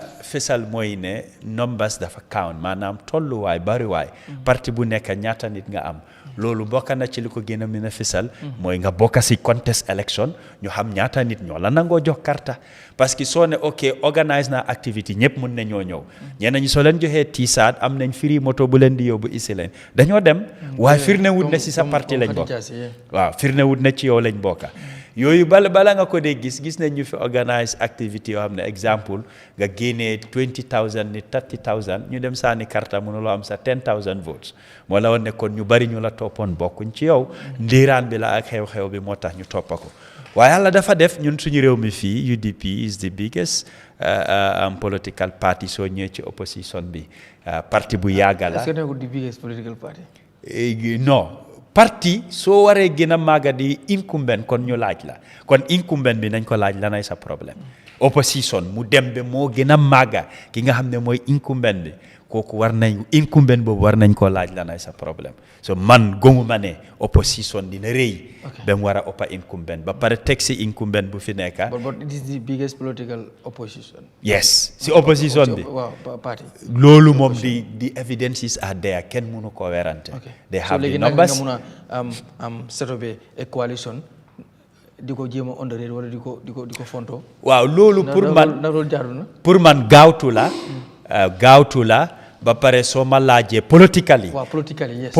politically du la jox li nga soxla dafa mel ni yaa ngi woon ñële ne man maa fi sës kaay ma boot la wala nga dox dem sa yoon loolu soo ko waxee rek lu olof di wax ne lengoo neex na waaye koo bàyyi mu dem ak mbagaam te fu mu nekk foofu la opposition bi nekk di tollu maanaam mooy ne yow da nga bëgg a falu te yow kenn mënuloo falu ngir jéem nga ko ci at yu bari am nga ndombas soo taxee nga jongante waaye ba tey falooguloo when it comes to the presidency loolu firnde na ne yow kenn mënuloo am ndam da nga soxla ñeneen léegi ñi nga soxla ñoom tam parti bu ndaw la ataaya movement la ak tur ba leen mun ti jox ñoom tam xam nañ ne ci benn boor am na fi ma amee doole ngir li ma yor da nga ko soxla pour ma bootu ci yow léegi soo ma waxee ay kaddu wala wanuloo ma fulaluloo ma nga faydal ma man tam dinaa téye suma boppa te politique la ñu bari si ñoom amuñ lu ñoo luus ñenn ñi miinut ne suma formé parti rek dama war a nekk ci opposition nekk fa ba faw gis nañ ko 2021 ñu bari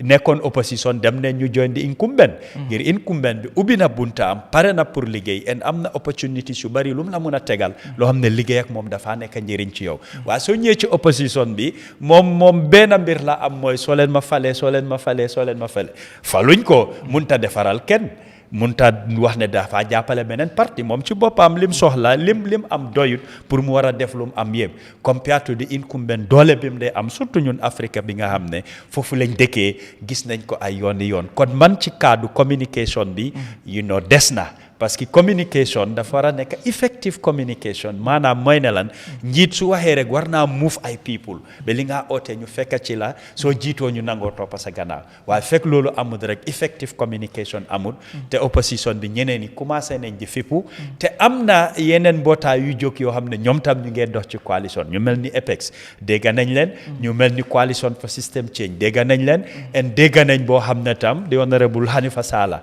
moom moo ko bugg a amal taxawaagut waaye ene bi mu ngi fa mooy lan team Gambia 2026 so dafa mel ni ñetti coalition groupe lañ dégg léegi wax bi mooy ndax ñoom ñëpp dinañ ñëw ñu nekk benn loolu benn mbir la mun naa ne waaye xam naa ne coalition tam soo ko amalee daf dee mun a force ñu bari tam pour ñu dem si incumbent bi based on yenn sarta parti yu ci gën a stand pour ñu am jafe-jafe boobu bokk na ci notre coalition loo xam ne movement la nekkul parti waaye GDC tam leneen la lu tax ñaar ñi dañ nekk ñoo xam ne breakaway lañ ci APRC lañ jógee te APRC buñ jógee ak UDP rivalry yàgg na seen diggante duñ dee defante soo demee lëkkaloo ak ñoom rek daf dee tax ñeneen yi ñu seeti feneen fu jëm parce que dañ am gom-gom bi ne ñoom ak UDP duñ mun a def ci politique te loolu feeñ na ci ñaamina by election bi in 2020 te foo ñi by election buñ jógee nii si Bantanjang tam feeñ na foofu so loolu yëpp jàngat la pour wane ne léegi ñooñu assez parti soo waxee ne di nga dem bokka ci coalition boo xam ne UDP moo ko jiitee stand nga di risque ne ñu bari ñu bokka ci yow dinañ seeti feneen fu jëm te fu ñoo jëm rek mooy ci incumbent bi lañ dee dem pour gis ne ñoom lu ñoo def maanaam dañoo ngembu pour bore ak li nga xam ne mooy parti UDP. balaa ma dem si Sonko mbiru electability nan la ñu déterminer kii mooy electable am candidate kële nekkul electable candidate because loolu dafa ñëw maanaam winnable candidate nuñ ko mën a ndax mën nañoo xam ne this person is a winnable candidate te kooku mostu dem presidential election maanaam koo xam ne kii winnable candidate te mostu contest ndax mën nañ ko xayma rek ci based on the crowd bu muy pull out based on nit ñi nuñ ko toppee ndax mën nañ ko xool foofu. waaw dañ ko dee mën a xam en tant que soo yaagee si politique stratégie la da nga ko dee mën a xam léegi-léegi di nga wax ne diw mooy suñ candidate nga gis mbooloo toppa ko mbooloo is strategique am na crowd yoo xam ne moving crowd la moving crowd maanaam ñi nga isi xëj na fi nga leen yóbbu ñooñu duñ fa saane karta nit ñi gis nañ mbooloo waaye ñooñu dëkkuñ foofu pour saane fa karta daf dee dal politician yu bari exemple nañ wax ne dafa am kuy taxaw KM fii di nga gis sa nomination sa nga yónnee moto ay West Coast ak yeneen béréb ñëpp ñëw feesal ko ñëw waaye ndiraan boobu yëpp duñ fa saane karta soo kooku gis nga mbooloo waaye ndax winning candidate la am na leneen lu ci laxasu and winning candidate noo ko mun a xamee mooy ne léegi-léegi fi nga bokka ñoom pare nañ ñoom ak yow la pour sànni la karta waaye suñu réew fii dañ am ñu xamee ci undecided voters wala ñoo xam ne ñoom seen karta lañ yor bokkuñ ci parti dañoo seet su waxtu jotee yan candidate ak taxaw pour jokk ko ok ñi bokka ci yow suñu waxee yow la léegi ñi nekk ci biti bokkuñ ci yow lan lañ nekk di wax foofu lañ dee seetee ndax di winning candidate la wala déet comme tey nit mun naa bokka sa parti ngeen naa dem ci yenn kër yi di waxtaan ñeneen dañ laa woon straight away ne la kii duñ ko saanil ba pare di la joytul xam nga ñi toog seen kër yi ne kii duñ ko saanil seen karta lañ yor ñooñu soo ootee mbooloo bu la toppa bokkuñ ci te bañ bi ñoo bañ daf la de mën a jural lu bari lii mooy li ko isi yow fi nga bokka ñoom nañ la tagga ñu ngi sa gannaaw def lu ne waaye ñi bokkut ci yow ñooy wone ne ñoom duñ la dooleel parce que ñi bokka ci yow rek doyut pour ñu war laa mën a fal Sonko Gambia mbiru coalition bi debate bi ëpp nañ ku ne mu ngi wax ku ne mu ngi binda amul ku si waxut kan mooy electable UDP dafa war a negotiate ok nangam ak nangam ba keroog sax amoon na benn jotaay boo amoon ak MC ba MC am di wax ne any coalition boo xam ne is lead by Ousainou Darboe duñ win moom fu mu ko teg xëy na moom moo ko xam ba tey yow nan ngay ñëwee si correction boobu noonu mbiru coalition ndax foog nga ne opposition bi dina mën a am coalition ndax UDP dina mën a nangoo dem bokk ci beneen coalition boo xam ne ñoom seen flag bi bi wala seen party leader du ko lead ndax this time di ngeen nangu loolu. Yeah, thank you so much, Jeremy. Sa laajte bi baax na trop man nag lu ma la mën a wax mooy ne suma party leader bi lu mu wax loolu laa la mën a wax. waaw suma party leader lu mu wax mooy ne ñun pare nañ coalition but coalition bu ñëw nekk we are going to lead it. loolu moom dafa teg loolu si sarta am nga nit il faut que ñu accept the truth ñun yëpp d'accord nañ si ne UDP is the biggest political party the biggest opposition political party in this country aga suñu woowee the biggest political party they will say li ñu wax mooy ne we are not in the government right but as of now luñ gis from the last election we are the biggest political party. Lolo is fact. Lolo mom is fact because election is where you determine numbers. Sundemesi Lolo, the UDP is the biggest political party because last mayor's election, more the last election, we can say numbers. We can talk about numbers. More the last mayor's election, nationwide, so holy, UDP had the largest vote. Lolo mom. I don't think any one of us can weigh the low because the results are there. So we are talking about numbers. Election is about numbers there. Yeah. Last election, UDP have the highest vote nationwide. More the mayor's election. From now, I don't think any one of us in this panel will say will deny that. So numbers, we have the numbers. We are the biggest political party in this country. Okay. So what are the coalition? We make our stand. Yes, our doors are open for other parties to come. How we are going to do it, that's not the question now. As of now, who is going to lead the coalition? So our stand is, we are ready to get into a coalition. But any coalition we are going to get into, we have to lead it because we have the numbers and we believe if others join us, we're going to beat him. Because numbers are already there. And if it comes in terms of electability, come on. What we know, according to data, according to numbers also, there is no opposition here who is more electable than Ousainou and Darboe. And that one also I will give you, with facts. with facts. The last election is a presidential election where people contest as president. Apart from the incumbent, with the so-called resources, apart from the incumbent, who has more vote than Hussein A&M Dabo? Look at the gap. From that so-called result, look at the gap.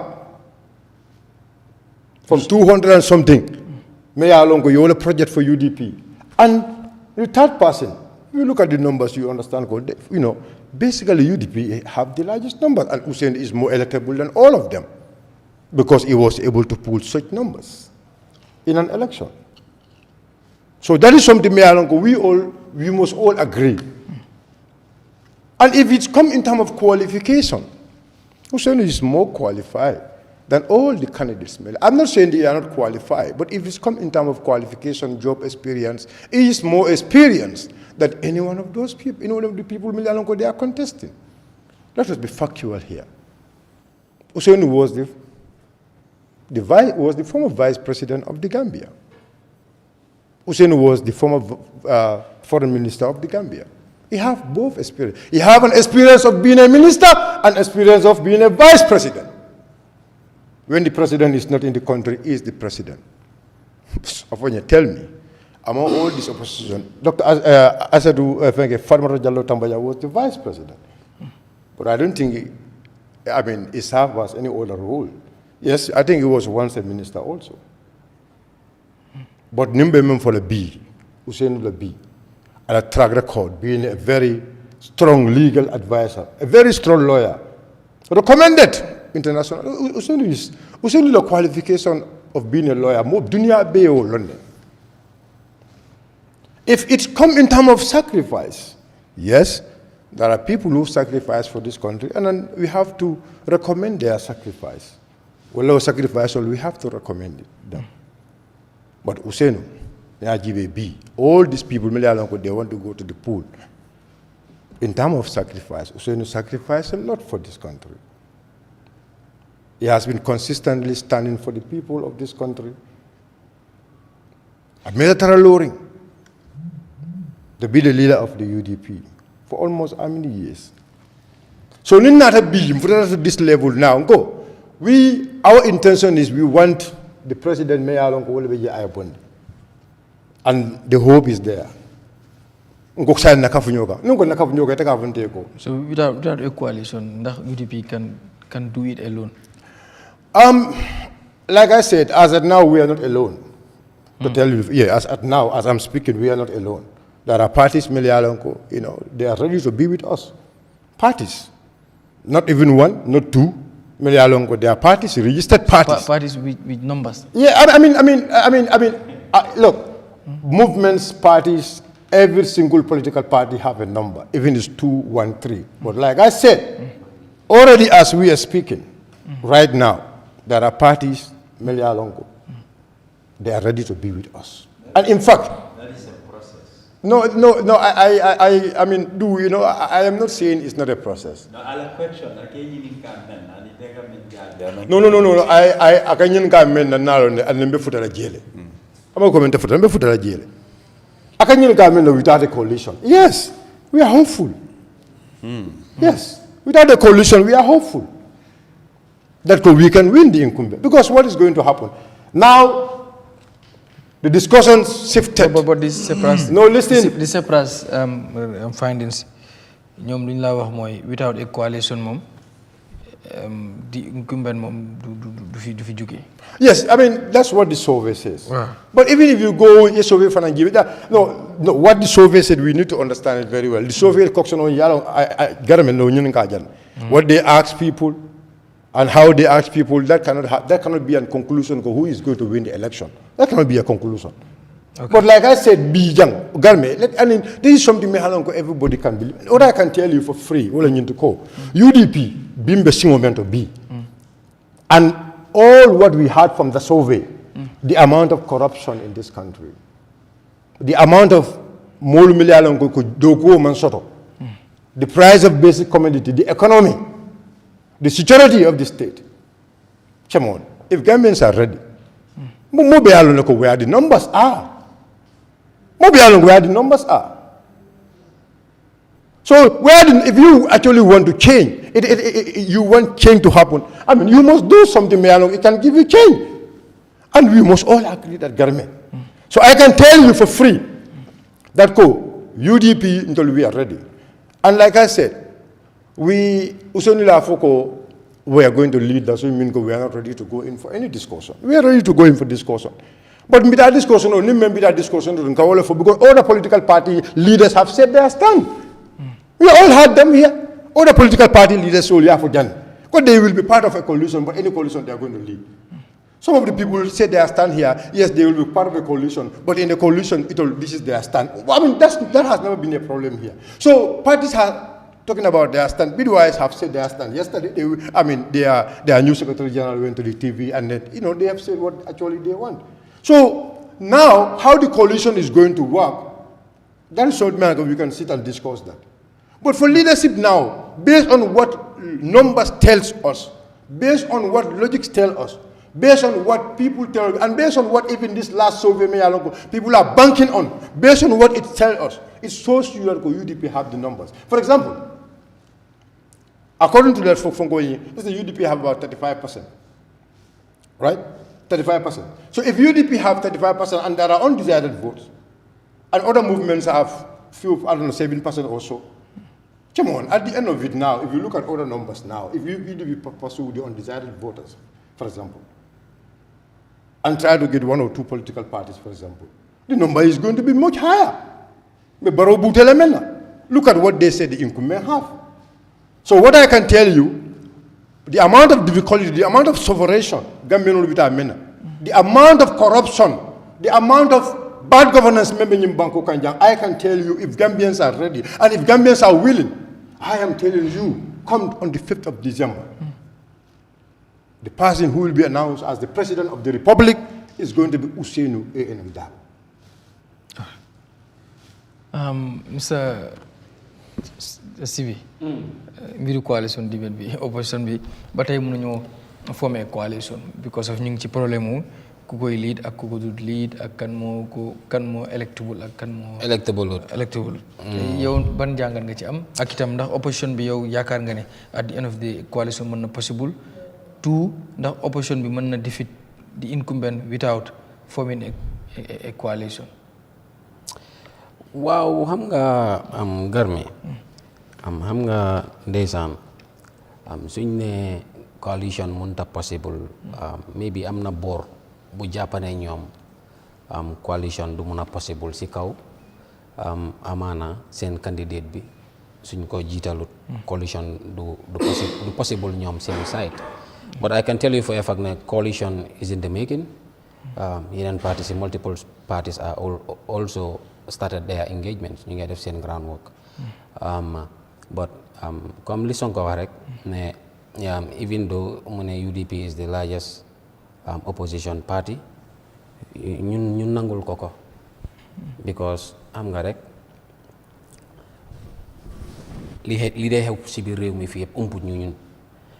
Because of buñ fàtte 2021 similar approach la Baba Ousainou use 2021 election bi ne du join benn coalition parti bu bugg a ñëw nga join si la Bibi Darboe gaaf dem join Marisok and the rest fan la mujjee ndax dóor nañ incumbent bi dóoruñ ko du dëgg comme 2026 similar approach la gars yi nekk di use so dafa delluwaat back to 2016 sax lu ñu ne ni wax dafa wane ne dëgg la dafa wane ne Baba Ousainou si nekkoon si biti 2016 ni kon Gambia change bi ni kon Yahya Jammeh ba léegi mu ngi fi because moom gëm na ne any coalition bi war a happen moom su ko jiitewul coalition boobu noonu du def ba pare doo mun a nekk a political party no matter how large or big you are soo bëggee create a coalition building nga bëgg a engage grassroots supporter si parti yooyu foog nga boole leen si process bi ñu feel like ne ñoom dañu am that ownership. They are part of that coalition process. Because of so what coalition talks, come 2016, the best way because guy defe participate ñoo talk, party bu nekk tànn sa delegate, they were part of the process. They took up the ownership and the will to do so. You identify collabo guy they use, supporters si party yu yëpp doon sol those t-shirts. You get it? Loolu mooy coalition building. Sa partners yi dang leen a boole in the process. Partners yooyu moo mun grassroots bi. grassroots bi système bi nga leen a won nga jox leen di ownership moo leen dee boole si mbir mi ñu mun a indi ñëpp but su fekkee ne yow da nga wax ne yow you have the largest party similar approach bi nga use nii moom nga use on 2021 it seems like Papa Baba Ousainou and the executive they are not learning from the previous issues Garmi man lu ma la wax yëpp dama misul mu ko wér lu mu ko teg su fekkee ne use similar process the same Baba Ousainou loolu la waxoon 2021 mu ne ku bëgg dina create ay coalition but dafa fekka moom mooy lead ku ñëw da ngaa ñëw join du toog négocier tay yow so loolu daf dee indi authoritarian tendencies you get it because of yow ñi nga wax ne sa partners leen you are not treating them respectfully you are not treating them as political partners it's a hegemonic approach that is the proper definition so maa ngi ñëw fooloo tamit ñeneen ñoo ko nekk di provoke like he's not a winnable candidate he's not electable because am na ñu nekk di wax loolu ñoo xam ne ñu ngi nekk di wax loolu di yaa ngi war a dem wax ak nit di négocier ak nit ba pare yaa ngi ko wax ne ko that person is not electable est-ce que moom tamit loolu lu tax mooy mu tontu ne man su ma négociation bi yëpp man su ma jiite wut du ma dem foog loolu tamit tontu la. waaw xam nga. foog naa wala ñenn ñi non non loolu dëkk bi yëpp ñoo ko dee wax. loolu even man bi maa nekk UDP sax dama ko daan dégg xam nga dañoo xamante dégg Garmi moo tax ma ne wa tawaasal bil haq wa tawaasal bi sabr man du ma fi toog di déggal loo xam ne du dégga wala du nekk lu maa dégg si biir dëkk bi man lépp lu ma wax dama ko am si lu ma ko teg lu wér boobu ma bëggee wéedi yow sa boppa da ngaa dugg si biir dëkk bi marché bi sa mbokk yi sa négocie even yi nga yàgga convince pour ñu join parti bi man jamono bi maa nekk si parti bi ñu si bëri they have different opinion but majority bi loolu bokk na si lu gaay day joytu but we are all Gambians and we all have divergent views when it comes to kan nga bëgg a support ak the reasons why you don't support the rest comme man tey àdduna du neex ba ma join NPP but there are other people dañ naa ne àdduna du neex ba ma bàyyi NPP that is the beauty of democracy we have divergent views that doesn't mean ne dama hate NPP or you get what I'm talking about ku nekk dafa am parti boo seet as your democratic right nga feel ne seen policies ak sa expectation align na with them you support them but soo ñëwee si opposition bi Garmi dinaa la wax ne gis nga opposition yu ndaw yi ñoo gis ni di leen xeet 6% 7% 4% 2% ñu soo leen boole ñu ëppa incumbent bi ñu ëppa the largest plurality bi UDP because UDP musu ñu am 40% so gisee ma ne la plurality that is the best way to define them when it comes to shares of electoral process you get it majority bi mooy NPP they have more than 50% but UDP plurality la mun nga ne is the largest opposition but soo ñëwee nga seet di other Gambian yi lu ñu nekk di wax mooy yeneen parti yi nga xam ne ñoo ne parti yu ndaw yi 8% 9% 7% 4% Gambian yi ñu ngi wone ne the majority si boor boobu la nekk undecided voters you get what I'm talking about non mun ngaa ree but li ma wax ni is sensible Gambia yi ñu ngi seetaan UDP su nekk 35% Adama Barrow ñu ne ñaata 40% wala 39% I'm just giving you léegi nga dem si parti yu ndaw yu gars yi di xeeb 9% 8% GDC doy and the rest nga bëgg a xeeb seen percentage si yooyu noonu ñooñu suñu ñëwee ñu combine together dañoo dóor UDP dañoo dóor the ruling party I can tell you for a fact bul underestimate any political party or any coalition in this country ma ñëw wax ko mu noppi wax nga intro bu ma la bàyyi ma ñëw I'm not missing the calculation bro am na nga leena la gis nga moom bi toog nga mi commencé nañ wax nga fi lu nekk I did not interject na ma bàyyi rek bu mu interject su bëggee nag su ma interjecté suy wax dinaa ko interject so li ma nekk di wax mooy li ma nga man am talking sense Gambie ni ñu ngi maa déglu li ma nekk di wax mooy UDP bi na plurality 35% te sa bi sa day daan try 35% bon maa ngi laa wax ne opposition bi des di other parties yi gars yi di xeeb 7% 9% sama option number si dafa laa woon ne the masses of the opposition mooy 7 8 9% yi nga gis noonu boole ko ñooñu tey suñu ñëwee ñu form a coalition because parti yi fa ngeen nekk di wax as we are speaking UDP naan la ku ñëwut join ñoom seen boppa ñu ngay yónni ay délégation ñu ngay di wax ak yeneen parti yi di gëmloo gars yi ne ñoom ñoo form coalition ku leen a toppa but ñoom ñoo nekk di neexal ñu pour ñu toppale but ñun duñ bokk si benn coalition toog boo xam ne duñu treat as equal partners ñun duñ si bokk. But you people are not. You get what I'm talking about? Secondly, benn political party bu am structure muy doy muy GDC muy NUP I don't believe ne they will be so in a rush pour war a bàyyi seen base executive bi ne ñoom ñooy dem ne dañoo endorse UDP in a political process boo xam ne they don't treat you as equal partners. ma foog nga ne dañu bëgg président Barrow jóge fi. waaw dañ bëgg nañ président Barrow jóge fi uy ma bëgg nañ président Barrow jóge fi moo tax ma ne la all these other political parties yi nga xam ne they have the will and they have the vision they see country first Gambia mooy seen number one priority jëluñ kenn ñëw di impose boppam du Talib Ahmed Bensouda du di ñu PDOIS leader Swaibu dégguloo ko si Mama Kandeh loolu la dee wax mooy nen lañ toog we discuss it they set up their framework or policy ndax si presidential election bi short term partnership la ñoo def or alliance la ñoo def for long term it's up to them to decide but man dama gëm ne in a democratic entity in a multi party system yow nga óolu sa bopp óolute goo xam ne yow amuloo majorité ay pluralité nga taxaw ne yow ku la parti bu la joinut ku la munti di join yow yaay jiite te defoon nga ko 2021 mu fail are you learning from your failures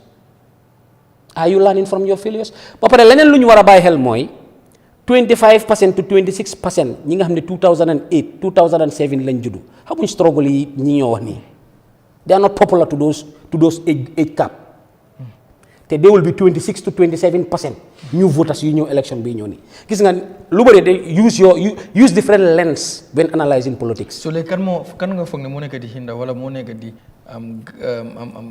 nu ma koy waxee sax yéexal.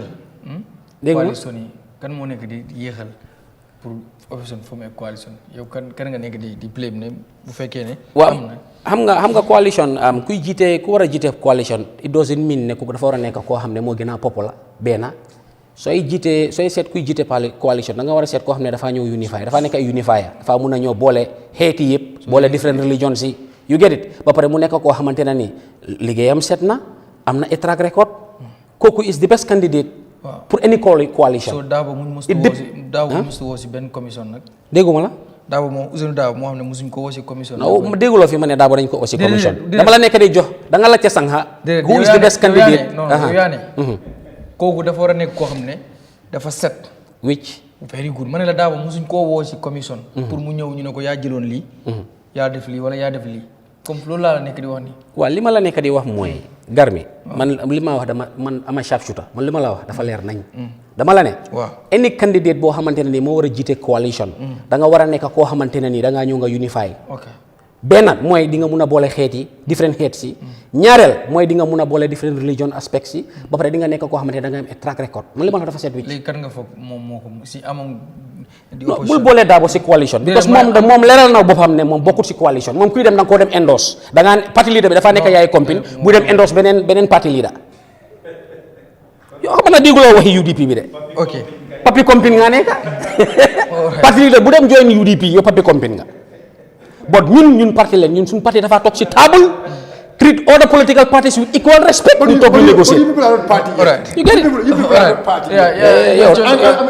my friend noppil nga bàyyi ma wax noppil nga bàyyi ma wax mais noppil nga bàyyi ma wax.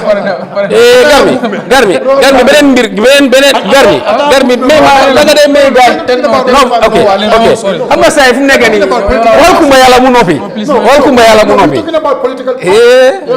booy ñu ne nga ñëw booy ay gat adama la gis nga electoral act bi non mu ne ñun mun parti waaw xarama ñëw mu ne ñun mouvement leen waaw ñun mouvement leen nangu nañ ne ñun mouvement leen wante man mun naa la wax détails yi mu dee jënda yëpp mouvement bi moo tax mu ko dee jënda saa yu nekk talib des UMC unite nangam fu mu nekk rek unite mu ne daw raa naa daf ne tëdd guddi sa di nelaw di naan unite it's okay all right please it's okay so we have 8 minutes yoo xam ne yow lañ ko jox ak ñu ñëw 30 minutes yu des ñu jeexale ko ak kumba yàlla tudde yàlla kumba yàlla may gars yi all right it's okay you have 8 minutes after 30 minutes yu des ñu jeexale ko ak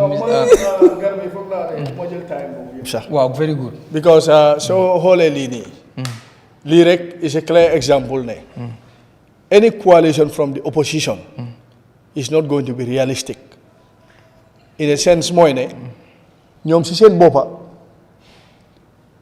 the tension is very high te loolu lu mu wane mooy ne seen jubluwaay ak seen bugga ak seen gis-gis ak seen ene bokkut because tey soo xoolee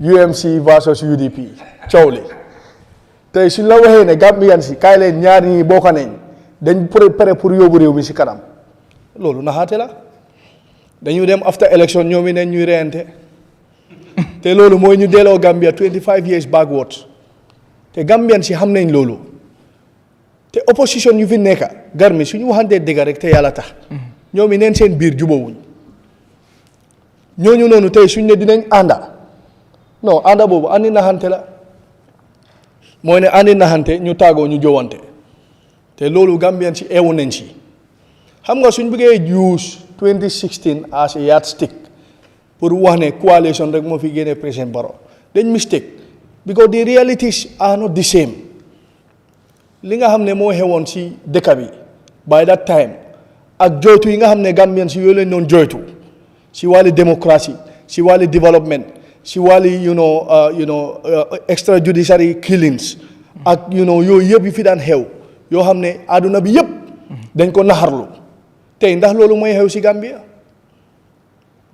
loolu is not the same because tey Gambia soo ko xoolee bokk na si dëkk yi nga xam ne àdduna bi moom lañ gën a respect si wàlli développement si wàlli modèle bi nga xam ne nguur gi suñ nguur loolu la indi tey xoola suñ ministres yi all over ñu ngi dem fu nekka ñu ngi leen a they are doing very well nit ñaa ngay gis luy xew développement yuy xew si gox yi tali yi nga xam ne nguur gaa ngi koo indi lopitaan yi schools yi di dimbale nit ñi di leen fayal ay school fees di tabax ay university lu nekk nguur gaa ngi koo def tey da nga foog ne yow ñooñu noonu di nga leen mën a wax ne kaa leen booloo rek ñu génnee fi ñooñu pour lan génnee leen fi pour lan loolu noonu. su yore da nga jàpp ne comme ni ñu believe ne even coalition bi buñ booloo mën nañoo génne te yow loolu da nga ko dàqa yow. Garmi gis nga loolu noonu.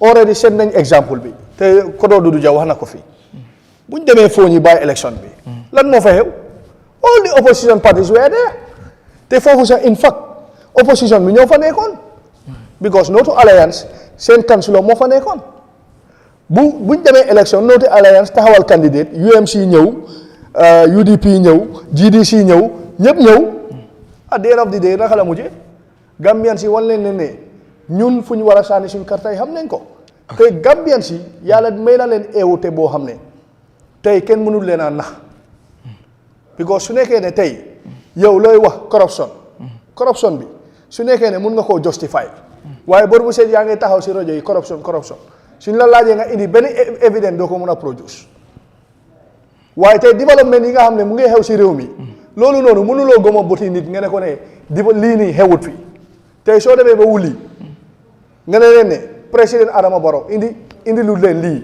naka lañ laa gomee te déema nguur nekkoon fi gisuñ ko tey nguur gi ñëw def ko ndax ñooñu mun nga leen a wax ne président Adama Barrow nañ ko fi génne ñu gëm la so ñun dañ jàppane opposition bii nii amuñ focus amuñ direction te duñ unite te suñ demee sax ba unite ne dañ bugg a unite loolu noonu they are just doing it in the pretext ne nañ fi génne nguur rek waaye nag amuñ benn objectif bu tax ñu bugg a fi génne nguur googu noonu so obviously ñun loo tax suñu wàlla we are not under pressure because xam nañ ne dynamics yi are not the same number one ñaareel bi opposition bi si seen boppa Gambian si xam nañ ne ñii déggoowuñ seen biir te Gambian si bugguñ réew mi delluwaat gannaaw ëllëg ñuy dem di am jafe-jafe yoo xam ne yooyu foogoon nañ ne dem nañ ba passé ko te soo xoolee lii xew fii diggante UDP ak UMC tey for exemple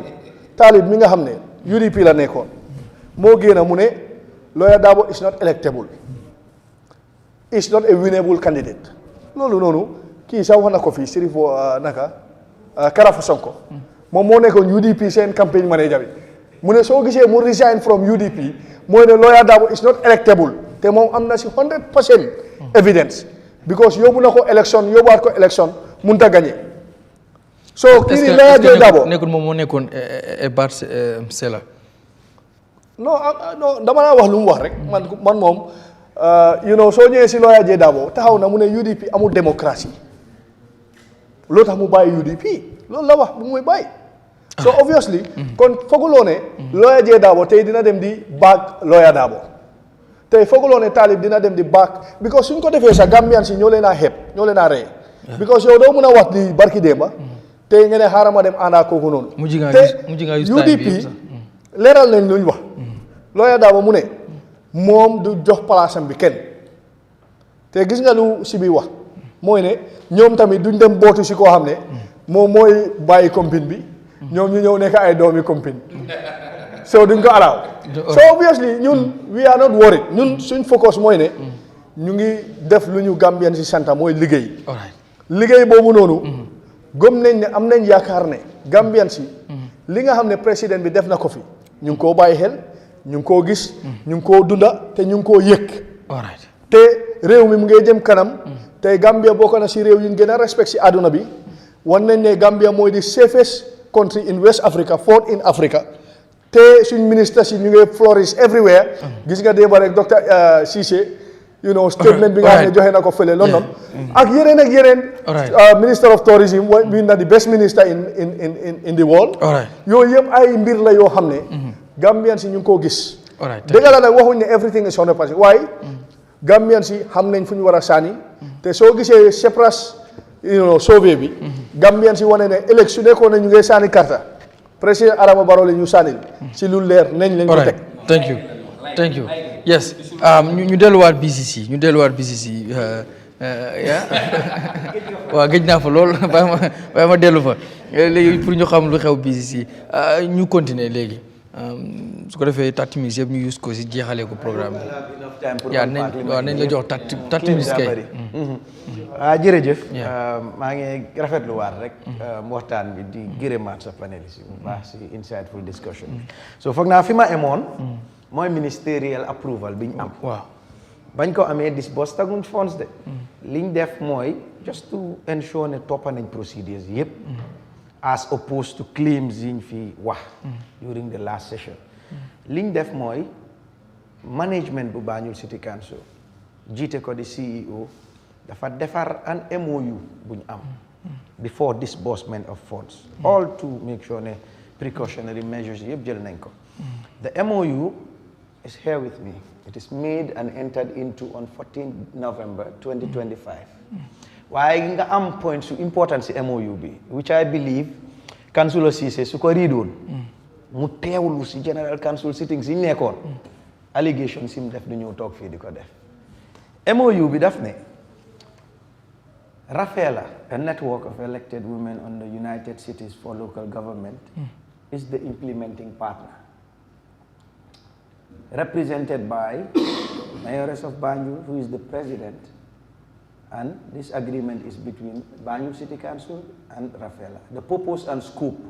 The purpose of this agreement between the council and Rafela for the implementation of the community-led cleansing initiative project in the city of Banjul. The project aims to ensure the cleanliness of the city of Banjul for a period of 14 months, effective from November 22nd, 2025. The scope of the project is to complement the efforts of the cleansing service department. So nga ñëw si objectives yi mu ne maintain cleanliness, community ownership, employment for the youths of Banjul, complement the efforts of the cleansing service. Terms and conditions yi mu fi. Responsibilities of Rafela mooy pour ñu implement the project in accordance with the approved project plan bu ma fi riidoon ak timelines bi. Rafela la wax the whole Banjul City Council, because council are the funders. Provide necessary human resources, expertise and materials to implement the project. Ensure the project is implemented in the manner that promotes community participation and engagement. Maintain accurate financial records and accounts for the project. Lan mooy responsibility council according to this MOU. It says it should provide funding for the project as outlined in the budget, monitor the project's progress and provide feedback to Rafela. Provide necessary support and guidance, ensure the project aligns with council's policies and objectives. Funding bi, council ñoko provide, Rafela utilize ko. Why feel more important, reporting bi. Okay. Because councilor Cissé lim fi talk na mu claim as a nominated councillor. He's just demanding for report pour ñu jox ko. Why I think maybe he lacks the understanding of how projects are implemented. Nit doo ko jox dépasse demagul marché sax nga ne ko force pénaliste penagu ko naka la ko nettalee project bi li mu wax mooy mu ne reporting bi Rafaela shall submit regular progress reports waxut to councillor Ceesay de waxut to any individual councillor de daf ne to the office of the chief executive of Banjul City Council including quarterly progress reports quarterly every 3 months a final report upon completion of the project lii mooy MOU bi ñu sign monitoring and evaluation so that council and Rafaela shall jointly monitor blah blah dispute resolution ñu sign ko ak witnesses yi ñu ngi nii ok so leeral naa la si MOU bi ñu sign ne Rafaela kat su implémenté ba pare dafa war di submit progress reports to the chief executive officer but soo demee si local government act bi section 42 subsection 1 fala wonee ne chief executive officer is answerable to general council but subsection 2 says ne in execution of day-to-day activities she or he reports to the chairperson so it means ne CEO is not answerable to the councillor there. He is only answerable to the councillor during council sittings. But in his day-to-day affairs, he or she is reporting to the mayor. So nga ñëw si council proper biñ defee this agreement ba pare $1 million because I have heard claims ne 5 million lañ jox project bi waaye képp ku claim loolu maa ngi laa challenge pour nga génna nga produce evidence to that project bi $1 million lañ disbursed for the project mu ngi nii bank transfer baa ngi nii Rafaela Banjul chapter and it was lii and then yëpp a ngi nii evidence and record of all of that mu ngi nii it went through the procedures so there was never more than 1 million allocated biñ allocated loolu ñu start implementation ridal naa leen fi project proposal bi won naa leen ne unlike the Bloomberg implemented project by Councillor Ceesay project bi according to agreement bi moo war a provide equipment moo war a maintenance more than 9 tricycles yi nga xam ne it was given to Councillor Ceesay pour implement the project bi te handle ko over properly it was in a very bad shape so we had to maintenance these tricycles in this 1 million we had to buy tricycle we had to buy fuel because council du ko def according to the agreement biñ am it had to pay salaries te according to the model of this project comme ni ma la ko waxee rek we had supervisors are earning 7,000 general cleaners are earning 6,000 nga am lead coordinators nga am PR team ci project bi nga am accounting officer because unlike the Bloomberg he was implementing moom perhaps moo doon handle yëpp but lii ku nekk sa responsibility da nga ko am nga am PR team nga am accounting officer nga am admin staff and everybody does their work so nii la structure bi demee so 1 million bi we had to make sure ne buying equipments which I'll come back to properly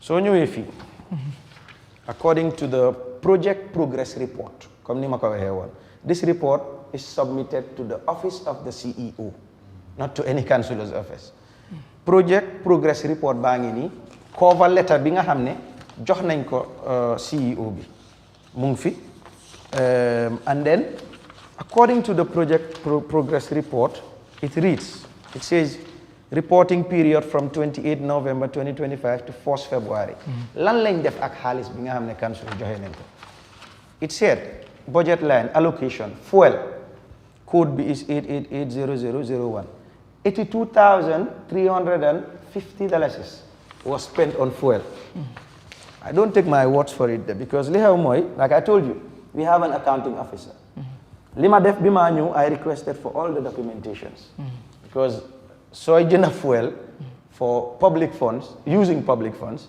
you have to go through all the processes tey procurement documents yi moo nekk nii Oryx petrol station receipts yi ak everything mu ngi nii for the fuel bi ma la ne 82,000 lañ ko spend repair and maintenance 67,000 lañ spend the files for that are here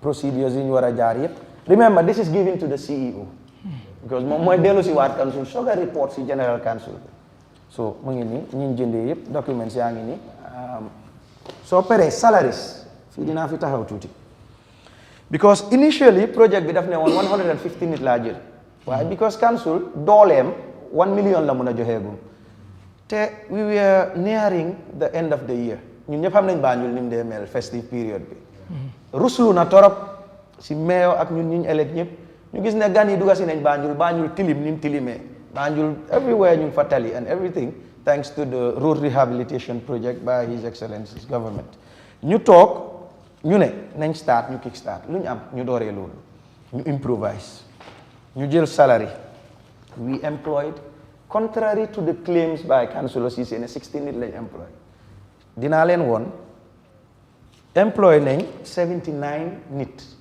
based on fuel yi jëndaa everything ak maintenance yi de waaye 79 yii nii we have to employ one person earlier kooku mooy kan mooy ki ñoo ooyee tricycle mechanic remember tricycle si in a very horrible shape so moom la project bi njëkk a employ mu defal ñu assessment ñu xam lan lañ need pour repair the tricycles biñ pare employ nit ñi de by calling them or whatever de dañ defar ay contract documents contract documents moo nekk ni képp kuy liggéey si projet bi sign loo nañ la project contract document employment contract agreement mu ngi nii yes na dem round sax please so PR team bi ñu ngi fa so whilst you check ma dem through fii am nga general cleaners yi ñu ngi leen employ ñoom about 63 of them seen contract yaa ngi fi dañ ko sign ba pare because maa ngi fi dégg claims mu ne aw ma dégg nañ 79 bi general cleaners yi la admin officer kenn la PR team ñetta lañ tricycle mechanic kenn la lead coordinator ki supervisor si di report to kenn la nga am ñaari principal coordinators nii la project bi bindoo ñi ma la tudda ñëpp from day one biñ started it was the 28th of November seen contract si doo si seet benn bu mooy bés boobu mu ngi nii all of them they signed it and everything I can go through the names ñu ngi nii you know Lamin Jadama Nini Noor Banki Right the list will be long all of them non dama laa bëgg a woon rek ne because ñu ngi ñoo seetaan ñu ngi ñoo dégga ñu pereeti ba ñoo fay salaries which is a very important point dañ gëm ne to have an effective cleaning system foo jaar rek nga make sure ne ensure nga ne discipline am na fa because what we noticed in our councils li tax liggéey bi duy dox ni mu war a doxee ñii duñ ñëw on time ñii dinañ daw liggéey ñii dinañ def leneen waaye lii yëpp ñu bugg a koo daw because we are implementing this system bugg a mu successful dañ isi a policy boo xam ne képp koo xam ne ñëwuloo liggéey without any genuine reason su ma ne genuine reason nag benn da nga feebaroon we will not take your word for it da ngaa isi medical certificate soo ko defut we will deduct you for that day dégg naa fi Councillor Ceesay toog fi ne mu ngi doon def deduction moom waaye challenge naa ko pour mu provide evidence to those deductions ak fan la ko dugal xaalis boobu man I'll come back to the project I'll show you mboolem kuñ fay weer bu dee sa tur bu ngi nii I'll also pass this list soo ñëwee ba si di staff ñoom ñu ngi laa woon ne 5,600 lañ fay kii instead of 6,000 ñu ngi ko deduct waaw ñu ngi ko deduct 2 days kii nga ñëw keneen kuñ deductaat kii ñu ngi ko deduct 5 days moo tax mu am 5,000 nga ñëwaat si keneen kii ñu ngi ko deduct ñii yëpp 5 days lañ leen deduct because we have a register supervisor si ñu submit ko waaw léegi soo ma laajee liñ deduct fan la dem ñu ne first month bi ñu ngi fay in salaries 523,800 liñ deduct ñaata la ñu ne $9,200 si first month bi si ñañ ko deductee ñaata nit lañ ñu ne 15 people xaalis bañ deduct anamu ñu ne delloo nañ ko si kees gi remember we are taking progress reports xaalis bi séedoo wuñ ko séedaale wuñ ko dañ ko delloo si kees gi because these are public funds because it will capture in the progress report dina fi nekka léegi nga ñëw salary si mu ngi fa nga ñëw telecommunications because PR team mention naa ko fi they will need routers they will need this all these kind of things ñu capture ko fa ba ñoo jëndi routers yi I think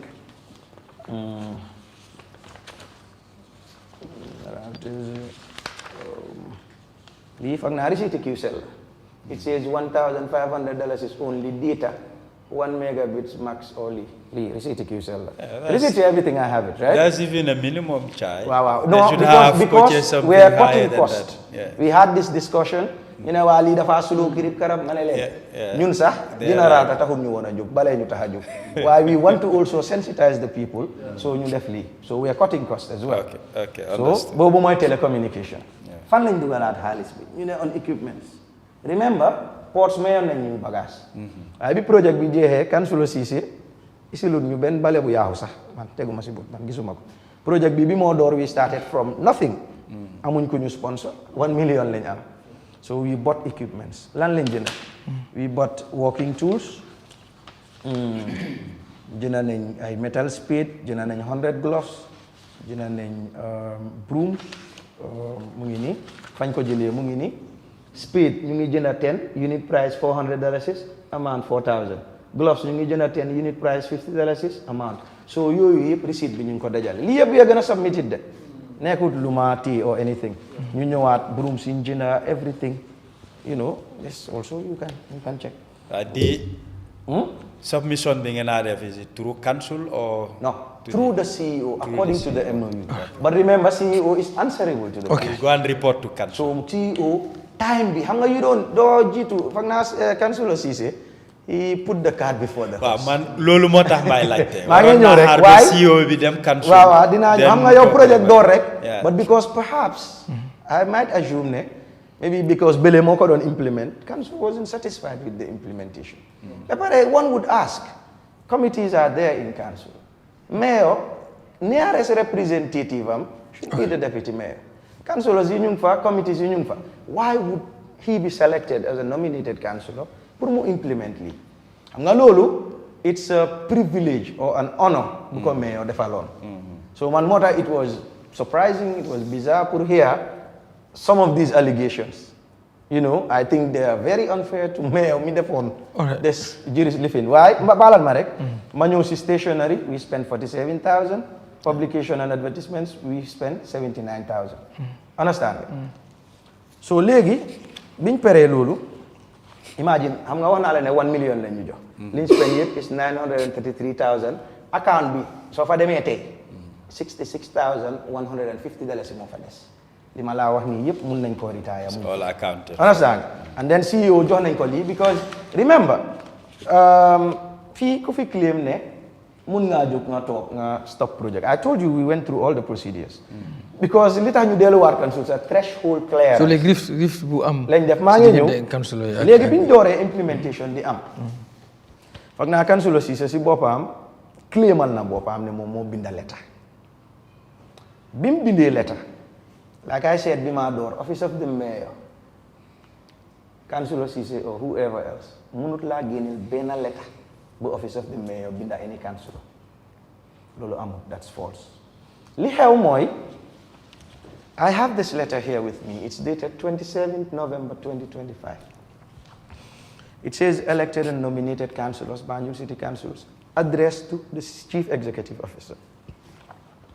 Request to withhold disbursement of funds for the urban youth-led cleaning system. Fii nak dama fay taxaw wax la ne the biggest technicality fii la am. Remember, so in any council, I think my brother Mungsi council Birkama. You have two arms in council. You have the political arm and you have the administrative arm. Political arm bi Lord Mayor moko jité. Deputy Mayor nekka fa, Office of the Mayor. Councillors yi fofu lañ fall. Motax ñu leen di oyé policy makers. So the administrative arm, Chief Executive Officer moko jiti nga am fa directors ami managers ami ak staff ñaar yi ñoo taxaw.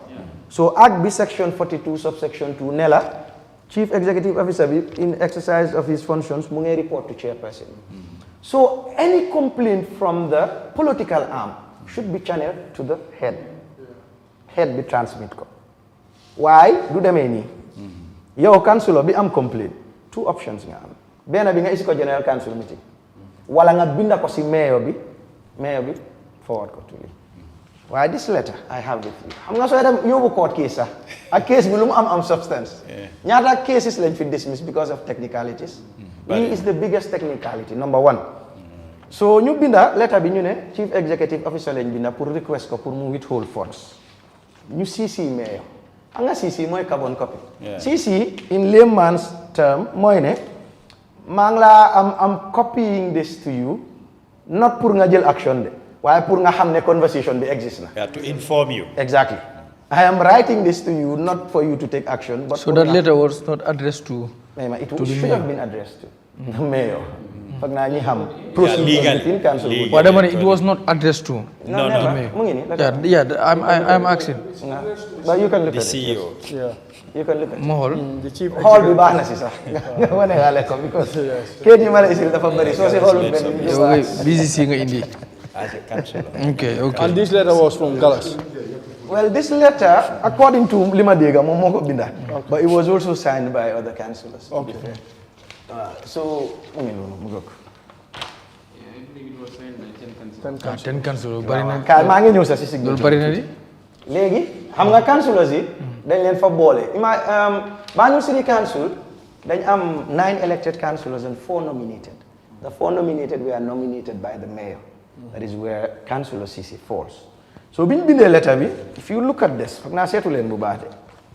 Soo leen gisee ñu sign letter bi, def na Fallou Galass Cissé sign na ñu ne Fallou Galass Cissé on behalf of signal keneen ñu def Mahmoud Cissé ñu defaat keneen on behalf of sign na xam nga lii doo ko yóbbu in any lifin waaye anyway this is what happened lii so biñ bindee letter bi let me come back to this. Like I told you, Office of the CEO lañ binda. On behalf of Bintu Jaita. So Office of the CEO lañ binda, binduñ Office of the Mayor. Man nag suñ ma bindut si mbir, ama toog di seetaan comme li CC miin rek. Okay, it's not addressed to you. Technicality number 1. Then CEO biñ binda, mu reply, letter bi mu reply mu ngi nii, mu ne, mu ko date 5th of November. CEO daf leen disrespect.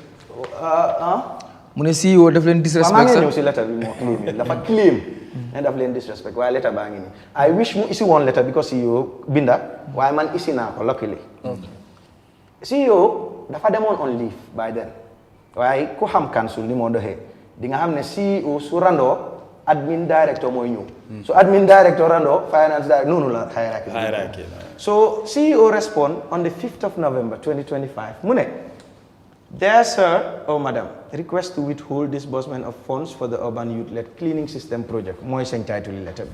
Mune, I write to acknowledge receipt of your letter dated 27th November 2025 in the above subject caption. With regards to this project, the necessary procedure were duly followed. Come let me explain that. Prior to the disbursement of the funds, the Office of the Lord Mayor is the implementing authority for this important project as per the 9th September 2025 ministerial approval letter, and as a result this office kindly la wax de xam nga ku la taaga wala muy la ne kindly mu ne kindly encourage you to constructively engage the mayor's office for an adequate resolution of your concerns.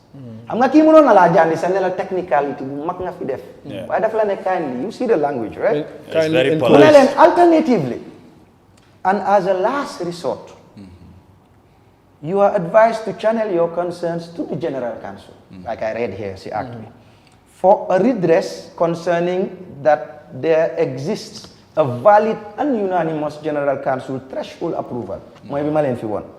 Dated 10th November 2025 for the disbursement of funds for the implementation of the project. In view of our collective support for the urban youth-led cleaning system project, from its inception stage to implementation, this office remains committed to inclusively working with every single stakeholder to ensure that our city remains clean, healthy, and a welcoming city for residents and visitors, and provide employment opportunities for young people. While anticipating your understanding and cooperation, please accept the assurance of my highest consideration and esteem. Kula has dinala bindele tani. So lolu jala. This is very polite. Deputy Mayor, why li buga na ko wax rek because Councilor Cissé wane na ne yéen da ngeen a avoid calling. Maa ngi ñëw foofu agaguma fa bul jump the gun. Okay. Time bi ngeen dem de. Léegi ba même yow kañ xam nga man commentuma sax man non lep time. So léegi response was given again and signatures and stuff and then signatures stuff na wàññeeku na but It says your letter dated 5th November 2025, we acknowledge receipt of your response. While we need the contents of your letter, we are compelled to express our profound disappointment and concern regarding its substance and the procedural posture it adopts. Our request was not a mere inquiry, but a formal collective arrived at position, blah, blah. We remind you that the General Council threshold you cite is precisely the instrument of our collective authority. Well, anyway, basically, this was the letter they wrote back to the CEO's office. Okay. And then there was no other letter. Why, Garmi? Ma ñëw si newspaper publications. Xam nga moo tax man at this juncture dinaa la gërëm because li xew mooy nga su ñooy wax media séntu nañ ci fair and balanced reporting. Dama gis am na certain medias you pick up one side of the story. Xam nga li gën a fair, I think, in reporting mooy soo déggee allegations reach out to the person that is being alleged. Su fekkee ne you want to report a full story. That didn't happen. You gis publications, look, according to evidence in present here, it says 10 BCC councillors petition CEO over allocation of 5 million. Can they allocate 5 million? Wanuma leen fee allocation sheets. It says 1 million. These are dangerous allegations. They are misleading allegations. To be published on a front page by a newspaper. Gis ngeen ko teel. They should have requested for the evidence. Daya tudde nga bindaat officials defend. Because remember, bi wax ji demee ba dem, we called for a press conference at the mayor's office foofu noonu. We all called most media houses. Then we discussed about li ma def nii yëpp def nañ ko fa. But still, media houses insisted some on reporting some of these issues. Here it says 10 councillors says confront CEO's office. Comme daal ku am ill intent daal. Anyway, that's what I call it. So loolu Jala project is being implemented. Like I told you, submit a progress report. Funds for allocation were pegged at 5 million according to the threshold. Disbursement dina am project bi dina continue. Xam nga lu tax project bi fekk na ñoo xam ne they were unemployed. Ñu ngi toog si seen ay vues yi, ñu ngi si seen kër yi, ñu ngi soxla dépasse, ñu ngi soxla lu ñoo fayee school fees, ñu ngi soxla lu ñoo dundee. Nga ekati nit employ ko di ko fay su tuutee ba tuuti 6,000 every month pour mu clean dëkkuwaayam. Xam naa loolu ku ko dégg rek su du dara sax yaa ngi create di economically empower someone. Loolu ñëpp war nañ see jàpp. That is why ñun dinañ push li ñun ñëpp mayor muy man muy anybody with good intentions dina push pour make sure ne project bi progress na because that is what we set out to do.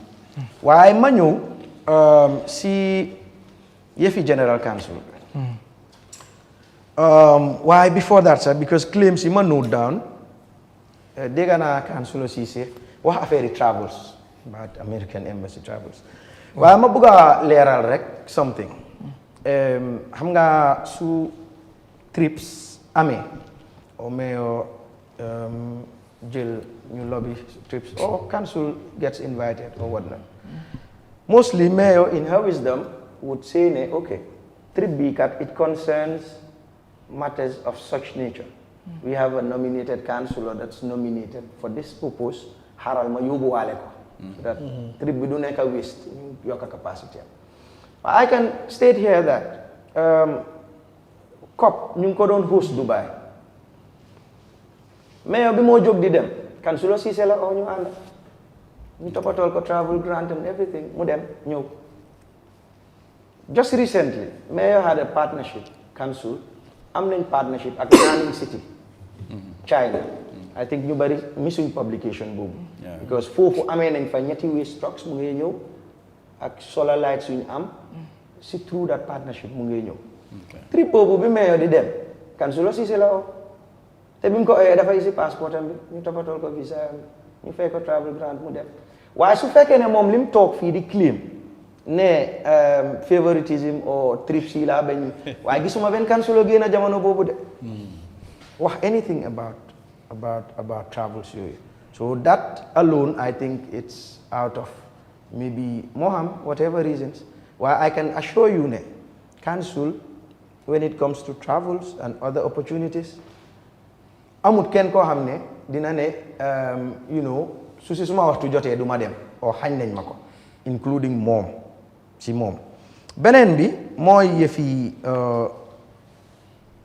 marché bi sax agaguma si waaye yëfi general council bi claim na ne maybe probably because of the project moo tax oote wuñ general council November lañ oote he is right but ku xam council dégg di nga xam ne council any council can delegate responsibilities to the committees of council waaye dinaa leen wax lu tax loolu important and I am emphasizing on it Banjul City Council as it stands pays the highest allowance or sitting allowance of any council because councillors saa yu ñu cité pare each one of them would receive 3,000 a sitting allowance so fooguma ne loolu obtain na feneen waaw so léegi West Coast too. No. I know that. KM. I know You that. also below. Wow. So léegi Banjul is the because loolu am na. They deserve so. Every general council we spend about 60-something thousand or more compared to committee council boo xam ne we spend roughly 8,000 or so. Xam nga council bu nekk in as much as loi santana la you cut your cloth according to your size. ñëpp xam nañ ne December is a lean period for all councils. ñu toog am na jamono boo xam ne we had to write to the bank ne leen ñii ak ñii ñu ameel abal leen ñu xaalis bii ñu mun a def lii nga toolu si that period that December mu leer la ne some of the matters you can take to general council or collective bi yëpp it can be delegated to a committee with less allowances committees yaa ngi function mais last week rek man I chair the establishment and appointment committee am naa fi meeting on naa fi interview about 35 xale yu ñoo recruit pour security dem nañ BFT and everything so council is functioning understand nga but because of a lean period Security for council or within Banjul? no dañoo ut security dañoo recruit city police Okay, city we police. made an advertisement to the newspapers we had about 50-something applicants we are shortlisting loolu establishment committee responsibility am la so wax na fi tamit yëfi maquette bi la kool léegi me address on that. waaw léegi jeexalal foofu please because time bi dafa jeex because man yow foog ma ñëwaat da ngay ñëwaat sax loolu kay dafa am part 2 and I wish that part 2 Gallas will be I here would love also that. inshallah I would love that. yeah so just jeexale maquette foofu waaw bi moo lakka man mu ma fi fekka mais traveled we got calls from ñi faa liggéey that was the back part mooy fii carpenters yi nekka council we are the first to be on the scene can remember bi ma demee AIG léegi then commissioner of police Ami Ñaasi came executive coordinator came ñeneen a ñeneen ñëw ñu nekk fa di dimbalante gars yi bañ fay yëfi ñu pare it was an emergency so you have to gather facts ba pare soga oote general council foog na so that's what we did ñu dellu council def assessment sas market manager bi ak market committee bi ñu defal ñu a prior assessment few days later his excellency the president came to the scene foog naa man maa ko receive bi mu ñëwee market committee bi ñëpp ñu ngi fa bi mu ñëwee mu def assessment man si suma woppa report bi ñu njëkk a am moom laa doon site di ko explainal ne ko kat cause of the fire lii la lii ak lii access routes yi moo ñu tere woon lii damage si ñu ngi ko assessed there and then la his excellency pledge ne moom si posi boppam dina njëkk a pledge pour luy tabaxaat modernize marché bi and then we will do some resource mobilization and then that committee is assigned to his excellency the vice president but in consultation with the council because council are custodians of the market loolu mu ngi woon on screens and everywhere biñ delloo council we set up a task force boo xam ne maa ngi fa CEO mu ngi fa NDMA ñu ngi fa fire service ñu ngi fa police ñu ngi fa everybody else is there task force boobu ñu ngi meeting suñ demee ba conclude suñ report si we are working there moom la ñoo isi general council moom la ñoo submit to the office of the president because remember pledge na pour def efforts for the reconstruction of the market so liggéey boobu is ongoing we are concluding on that so ku toog fii nii nga claim ne marché Banjul sax taxana BCC defuñ si dara foog naa BCC liñ si def kenn defu ko si de waaye lii yëpp I believe it was unavoidable gis nga ñun ñëpp muy man muy mayor muy any councillor fi toog ak ku fi toogut we were elected and entrusted by the people foog naa I think we are duty bearers to be truthful to them especially su ñooy deliberate on matters foog naa loolu mooy responsibility anybody koo xam ne nii elect nañ la ku fail pour def loolu yaa ngee oro ak nit ñi nga xam ne yaa ngee claim pour serve leen. alright di part 2 dina am boo xam ne dinañ ñëwaat ñu gën a mottali unfortunately dañ later start because 30 minutes lekk dañ ko before ñu start but appreciate nañ trop pour indi la comme ni ñu ko waxee rek we are not judges we are just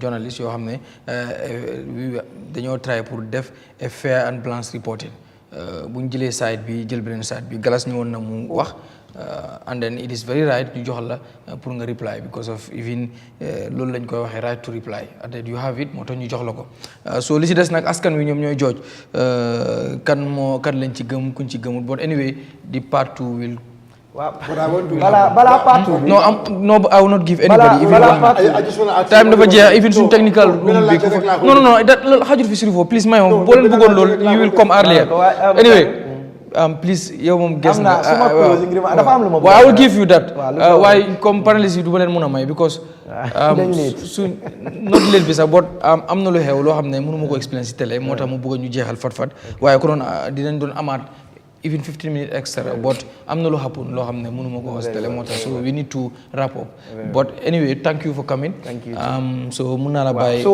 closing remarks yi dinaa si sàcca tuuti ma wax ne am na claim bu ma fàtte which is very important foog naa council si toog na fi ne council achieve wuñ much or tooguñ fi génnewuñ doguñ ribon or I don't know how he put it but dama bëgg a indi benn leeral foofu rek Banjul City Council from man I've been there for almost 10 years 2018 lañ ma elect as a councillor then ma ñëwaat as a councillor then deputy mayor there had been achievements loolu moom ñëpp xam nañ ko we have done street lights we have done garbage trucks we have put bins in every household waaye pour dëgëral wax boobu noonu nga may ma quickly rek let me go through this te dinaa la wax the importance of doing it it reads when Rohilo was sworn in at Atlantic Hotel Main Hall as mayor of Banjul May 2018 she inherited a waste collection system that was in shambles. There was no single truck available at council premises. The natives of Banjul Central dumped waste at the Serakunda garage opposite the Gamtel headquarters, which polluted the environment. Natives of Tobacco Road waited till 2 a.m. to dump waste at the Tanbi wetlands, next to the mechanic workshops. These actions unleashed the fury of the Tobacco Road mechanics, which led to the serious confrontations, blah, blah. Few homes in Banjul were privileged to have proper waste bins, whilst the rest used the makeshift iron cans. The barrigos became rusty during the rainy season and attracted maggots, which produced terrible odor throughout the rainy season. Fast forward to 2023. The BCC has 4 waste collection trucks, either lobbied or bought by the mayor. Every household in Banjul has 3 standard waste bins, provided by the mayor's office for free.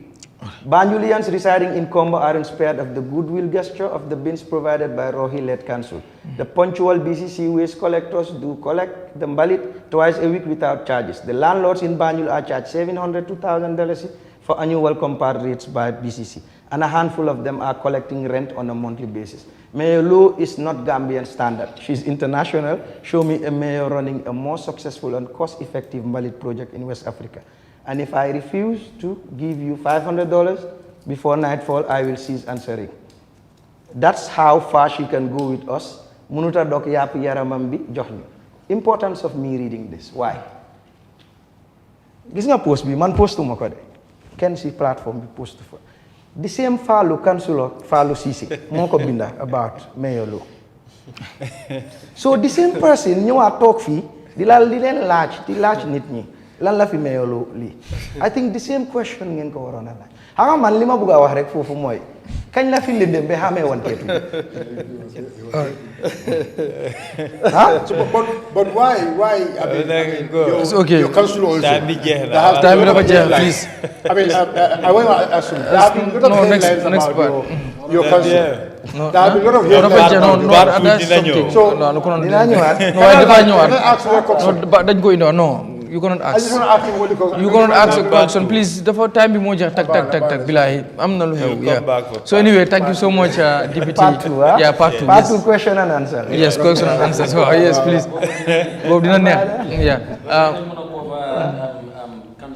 Yeah. no xam nga 30 minutes delay bi moo tax 30 minutes te xam nga télé time la not because of télé ñoo start dañu war a jeexal non télé time la even suñu start on 1 minute moo si des waaye very good so unfortunately mu ngi noonu waaye kontaan nañ ci lu nga ñëw kontaan tamit suñu panélistes yëpp si Abdoulaye Thiam Tabaski Sirifo Sonko and Doudou Dia di gërëm tamit Manga ak Khadija si di ko gërëm bu baax a baax di ko jégalu di gërëm tamit Bourseri Kanté ak ñu jàpp si programme bi ñëpp ñu ngi leen di gërëm bu baax di gërëm tamit ki nga xam ne tey moom a sañse lu rafet li muy Mamas Design nekk ci kolo li ñaw yu rafet yi ku si bëgg rek wala yu dàq yi sax boo ko bëggee soo demee ci Mamas Design foofu ci kolo li dinañ la ñawal ñaw yu rafet yii nii foofu rek nga ko mën a amee muy jigéen muy góor ñaw yu rafet nomba baa ngi nii 7878 869 7878 869 nga dem ci Mamas Design mu ñawal la ñaw yu rafet yi di gërëm team bi yëpp ñoom Cumbe ñoom ñu nekk foofu noonu yëpp Mohamed mooy ñu nekk ci tailoring bi foofu yëpp di leen gërëm bu baax a baax ci lu mel nii yéen itam di leen gërëm bu baax ci ni ngeen ñuy toppee programme bi nuyu ñëpp gërëm ñëpp di leen dig daje àllarba bële di ñëw bu ci àllandee mbokki jërë ngeen jëf